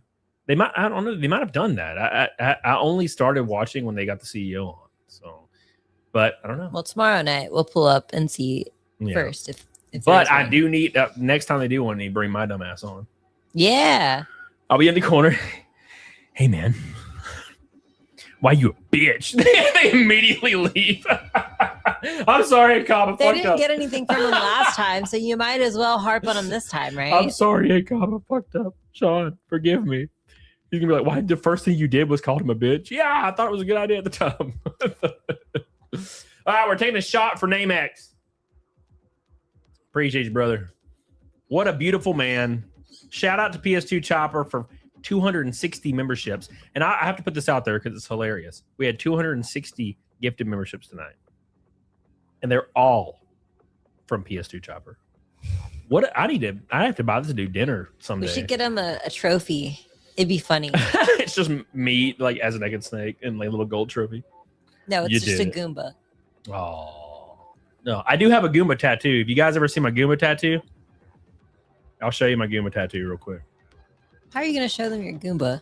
I was in Vegas and Jesse was like, let's get tattoos. And I signed up to get one. And then that's not what I said. And then she didn't get one. It was just me. That's not what I said. I said, hey, you should get this tattoo. And he said, okay. And he did it. And then he was like, wait, I thought you were getting a tattoo too. And I said, no, I said, you should get this tattoo. Jim Satala, what's up, buddy? Nicole says I put this Doom song on my adrenaline playlist. Just hit 5 more streams. Because of the Fight Milk streams, I don't think I'd heard it otherwise. Well, thank you, Nicole. I appreciate you. All right. Thank you. Name X, I'm going to take your shot, but I'll show you the Goomba. You ready? You're going to show him your boxies. Yeah. It's right here. Yeah. You're going to stand on your chair or something. It's hard. I'm scared. I'm scared. This is dangerous. It is dangerous. It would be really funny if you wiped out on stream, though. There he is. It's a little Goomba. It was like a $10 tattoo. Yeah, it was cheap. All right, boys. We're taking a shot. Thank you, Renee. I love you. Appreciate you taking a shot for NameX. Appreciate you. / cheers, Mr. NameX. Thank you, buddy. You're goated as hell. A little bit of down the barrel for you. Get the hell on it, doggone. I still have an 8, by the way. Here we go.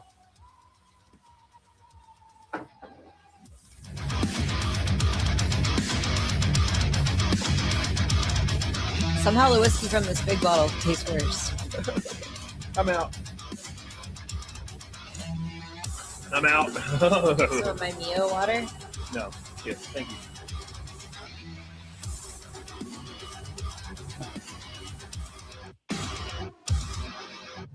My man, thank you, NameX. I appreciate you for getting us there. Thank you so much, PS2 Chopper. I don't even know what to say, PS2 Chopper. I love you, buddy. I feel like I'm going to wake up with half my chicken sandwich glued to my face. Yeah.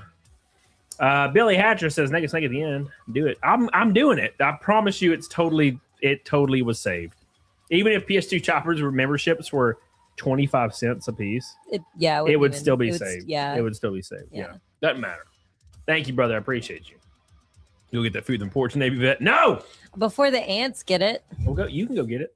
All right. Say bye to everybody. Bye. All right. Okay.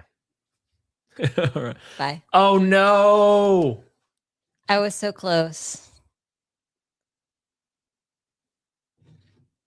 Give me your shot glass.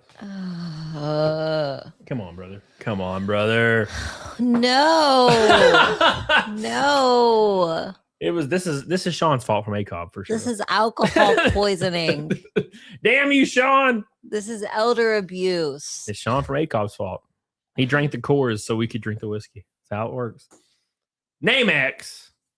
It was Damballa. It was Damballa art. It was Damballa art. This whole time. Praise Damballa. Wait, is that Fight Milk? No, it's not Fight Milk. Are you sure? It's pretty close, but it's not Fight Milk. We don't know. I don't know how much the memberships are for PS2 Chopper. This would be like $2,000 if it was like not PS2 Chopper. And look, I'm not shitting on the guy. I love him. He's the greatest guy on earth. But like YouTube gives you whatever the region they're in. Technicalities. It's a regional thing. Right? Technicalities. You just don't want to do Fight Milk with our eggs that are like 4 months expired. Yeah, I might die, brother. PS2 Chopper doesn't want me to die, I don't think. NameX says, "Fortunate timing for me to show up in a good mood, but do good on savings and have a brisket on a smoker would do that too." Hey, we're smoking meat Sunday. We're smoking meat Sunday. Oh, that's right. Colton's bringing his smoker. Yeah. I was like, we don't have a smoker. And then I remembered Colton's bringing his smoker. Colton's smoker is in our backyard. No, he's not going to smoke it on that one. He said he's going to bring his nice smoker. Okay. That one has like a tiny little sidekick thingy that's like a smoker, but it's like shit. Well, we're having a pool party Sunday because our pool's finally ready. It's been draining this whole time. It's probably fine. It's like an inch every 2 hours. It's probably fine. He's going to ruin pool day. Also, they still haven't delivered our hot tub, and I'm very upset. Yeah. We're going to go down there. I'm going to file a formal complaint. We'll go down there Monday. Just kidding. We'll go down there Monday and we'll figure it out. But it's actually still within the delivery time frame that she said. It is, yes. But I just wanted it now. It's my hot tub and I want it now. Call JG Bro, Whitworth. imagine getting in the hot tub and eating our Whataburger in the hot tub. We will have a hot tub goal. I don't know if we'll ever hit it, but we're gonna start a hot tub goal. We're gonna pull some Nick Ricadas, and we'll set up a phone to call into the StreamYard, and we'll have a mount for our hot tub, and we'll hang out in the hot tub for like another hour on stream. So Reagan, just fly in for Sunday. Find a flight for Sunday. Yeah. He said he might do the thing. Yeah. The thing. Yeah. I mean, you could just come live at our house too. We do love you know? Rakin. You could just live here. There's not very many people we say that about. I think Rakin's the only one actually where we're like, he could live here for a little while. You can have my old office. I don't ever use it for anything. Rakin's like Mal. There's a deer head in there. It's cool. Rakin's like Mal. Yeah. He's just like a quiet dog. Yeah. Yeah. You could have left the dog part off. Well, Mal's a quiet dog, is all I'm saying. Yeah. All right. Thank you, NameX. I appreciate you, brother. Shout out to NameX for being a goat. Here's your shot. Enjoy. I can't believe you've done this. It's NameX's fault, not mine. Shit. How could you do this to me? See, now taking all those shots at the beginning for like freebie, like kind of like, yeah. Yeah, you never do that. It's a bad idea. Will you be? You're in Greensboro. Will I come to your church in Greensboro if I was there? Yeah, I would do that. I wouldn't mind. I like going to churches. I just don't like going to churches like often. Greensboro, North Carolina. Yeah. Oh yeah, I knew people that lived there. Reagan's like, are you? He didn't say me a female dog. Yeah, you're like Mal. He's a boy dog. Mal's kind of like a female dog though. No. He's You go to a Chinese transgender. church- They chopped his balls off. Are you Chinese PS2 chopper? Hold on. Thank you, Reagan Knight. I appreciate you, brother. Are you saying I'm a bitch? Yeah, kind of. I feel like it would be really fun to go to a Chinese church. Actually, Reagan's that kind of guy that like he'd be sleeping. I'd knock on the door and be like, "Come drink claws," and he'd be like, "Okay," and then after he'd just go back to bed. yeah. Cody, you gonna get him some meat smoked? Hell yeah, brother. No, I worked in China for 7 years. Holy shit, brother. I might be 5 drinks deep, but Reagan could live with us. Yeah, I think At worst, he could live under our bed. That would be fun too. no, I think Reagan could live. Yeah, Reagan's a good guy. You know, probably explains the lack of that's what yeah, it's true. NameX. Yeah, no. Oh shit. Hold on. Well, I showed this last stream, but NameX, check this out. I have something really cool. I just got these in. They took like about 10 months longer than I planned, but I got these in. Why is this older box? Oh, it is. I just got all the die cast for Ride and Die in the other day. Every single one. There's 50 of them. Well, there's like 46 because I gave 4 of them to some guys at Talladega that came. It's Ride and Diecast. Ride and Die cast. Yeah. Finally. Every time this happens. You're breaking them. Put them down. Very excited. They are exact replicas. They're individually numbered. And they have your name on them. Individually, 1 out of 50. Not all of them have your name on them, but one of them. One of them has your name on. Which one's mine? If it's under NameX, it'll have NameX. Yeah. Let me pull up the one you just broke. It says NameX. Oh shit. It's dented, like genuinely. It looks like it got in a car crash. Yeah, dude, it's been wild. It's like the commissions for it. It's like I got the mugs or the tumblers. I got the tumblers like 3 months ago or 4 months ago. I got these a week ago, and I'm still waiting for art, not the clown, art for the book. And I was like, God, it took so much longer. Not the clown. I thought it took so much longer than I thought, and I was like, this sucks. But we're working on it. We're almost done. Thank God. I'm so excited. I was hoping to get it done before I went to Sieg, so I could have stacks of them at Sieg, but I don't know if I'm gonna be able to do that. But I am close, so thank God for that. / cheers to NameX. You ready? Oh God. You ready? Oh wait, hold on. Here we go. Hold on.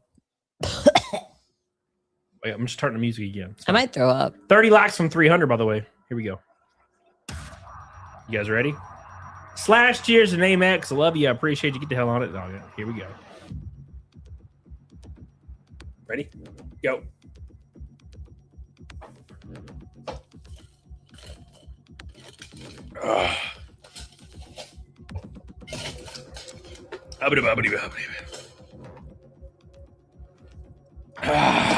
Thank you so much. Ooh. Release me from my mortal coil. That's what happens when you die in Bloodborne. It says you've been released from your mortal coil or something. NameX says, crazy how long this stuff can take sometimes. I thought your original timeline was super. I wish somebody would have told me that because I feel like a dumbass nowadays, to be honest. I'm like, God, I can't believe how long this took. You know, but we're close. Thank God. I just saw the new art for the most recent chapter, and it's getting so crazy. because, you know, my character goes to hell and fights giant titty demons. It's getting really stupid, so I'm excited for it. But yeah, it took too long. Drew says, so just a heads up, owner of Bricks and Minifigs Josh has said on camera people are coming to his house, but he does have a ring camera on his property. He's lying about Ben. Josh hasn't released any video yet. That's true. That's true. You are right about that, Drew. You are right about that, buddy. Thank you, Drew. I appreciate you, brother. 100%. All right, boys.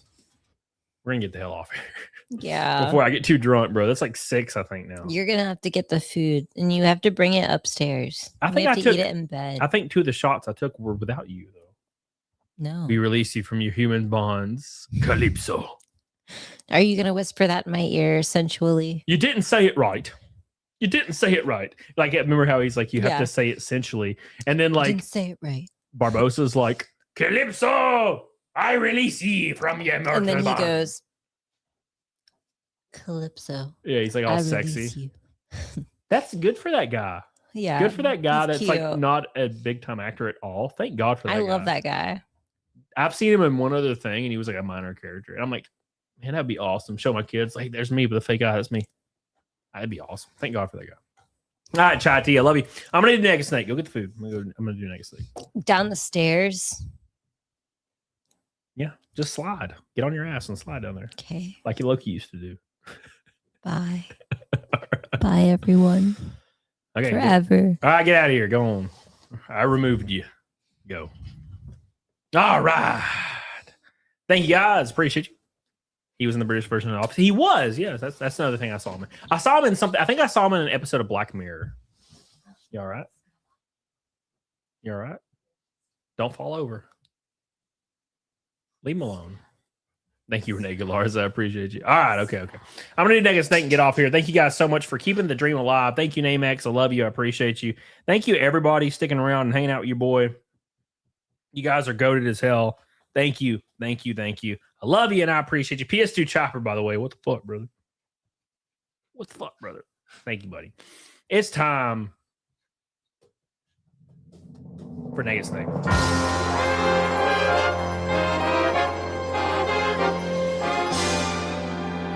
Are y'all ready? That's called good timing, sir.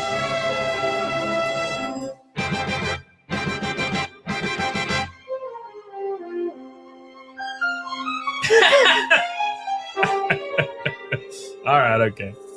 Here we go. It's time. Naked Snake survived another day, boys. What a thrill with darkness and silence. Come on, Joe. What a thrill. Are y'all ready? Are y'all ready for the 627th Naked Snake? What a fear in my heart, but you're so supreme. I give my life, not for honor, but for you. In my time, there be nobody else. Crime, it's the way I fly to you. I'm still in a dream, snake eater. Here we go. Someday we'll go through the rain. Someday you feed on a tree frog. It's ordained a trial to survive. For the day Oh my God! Here we go.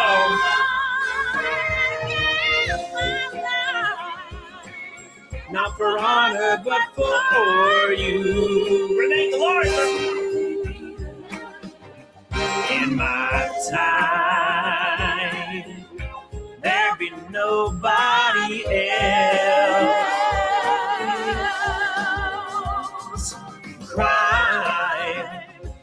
the way I fly to you. I'm still in a dream. Snake eater. 627 times in a row. PS2 Typer, Namax, Sean, Billy. Thank you guys so much. Game on Metalon. You guys are awesome.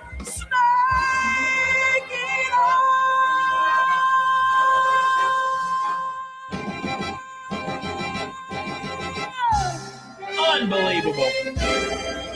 Thank you. Amazing.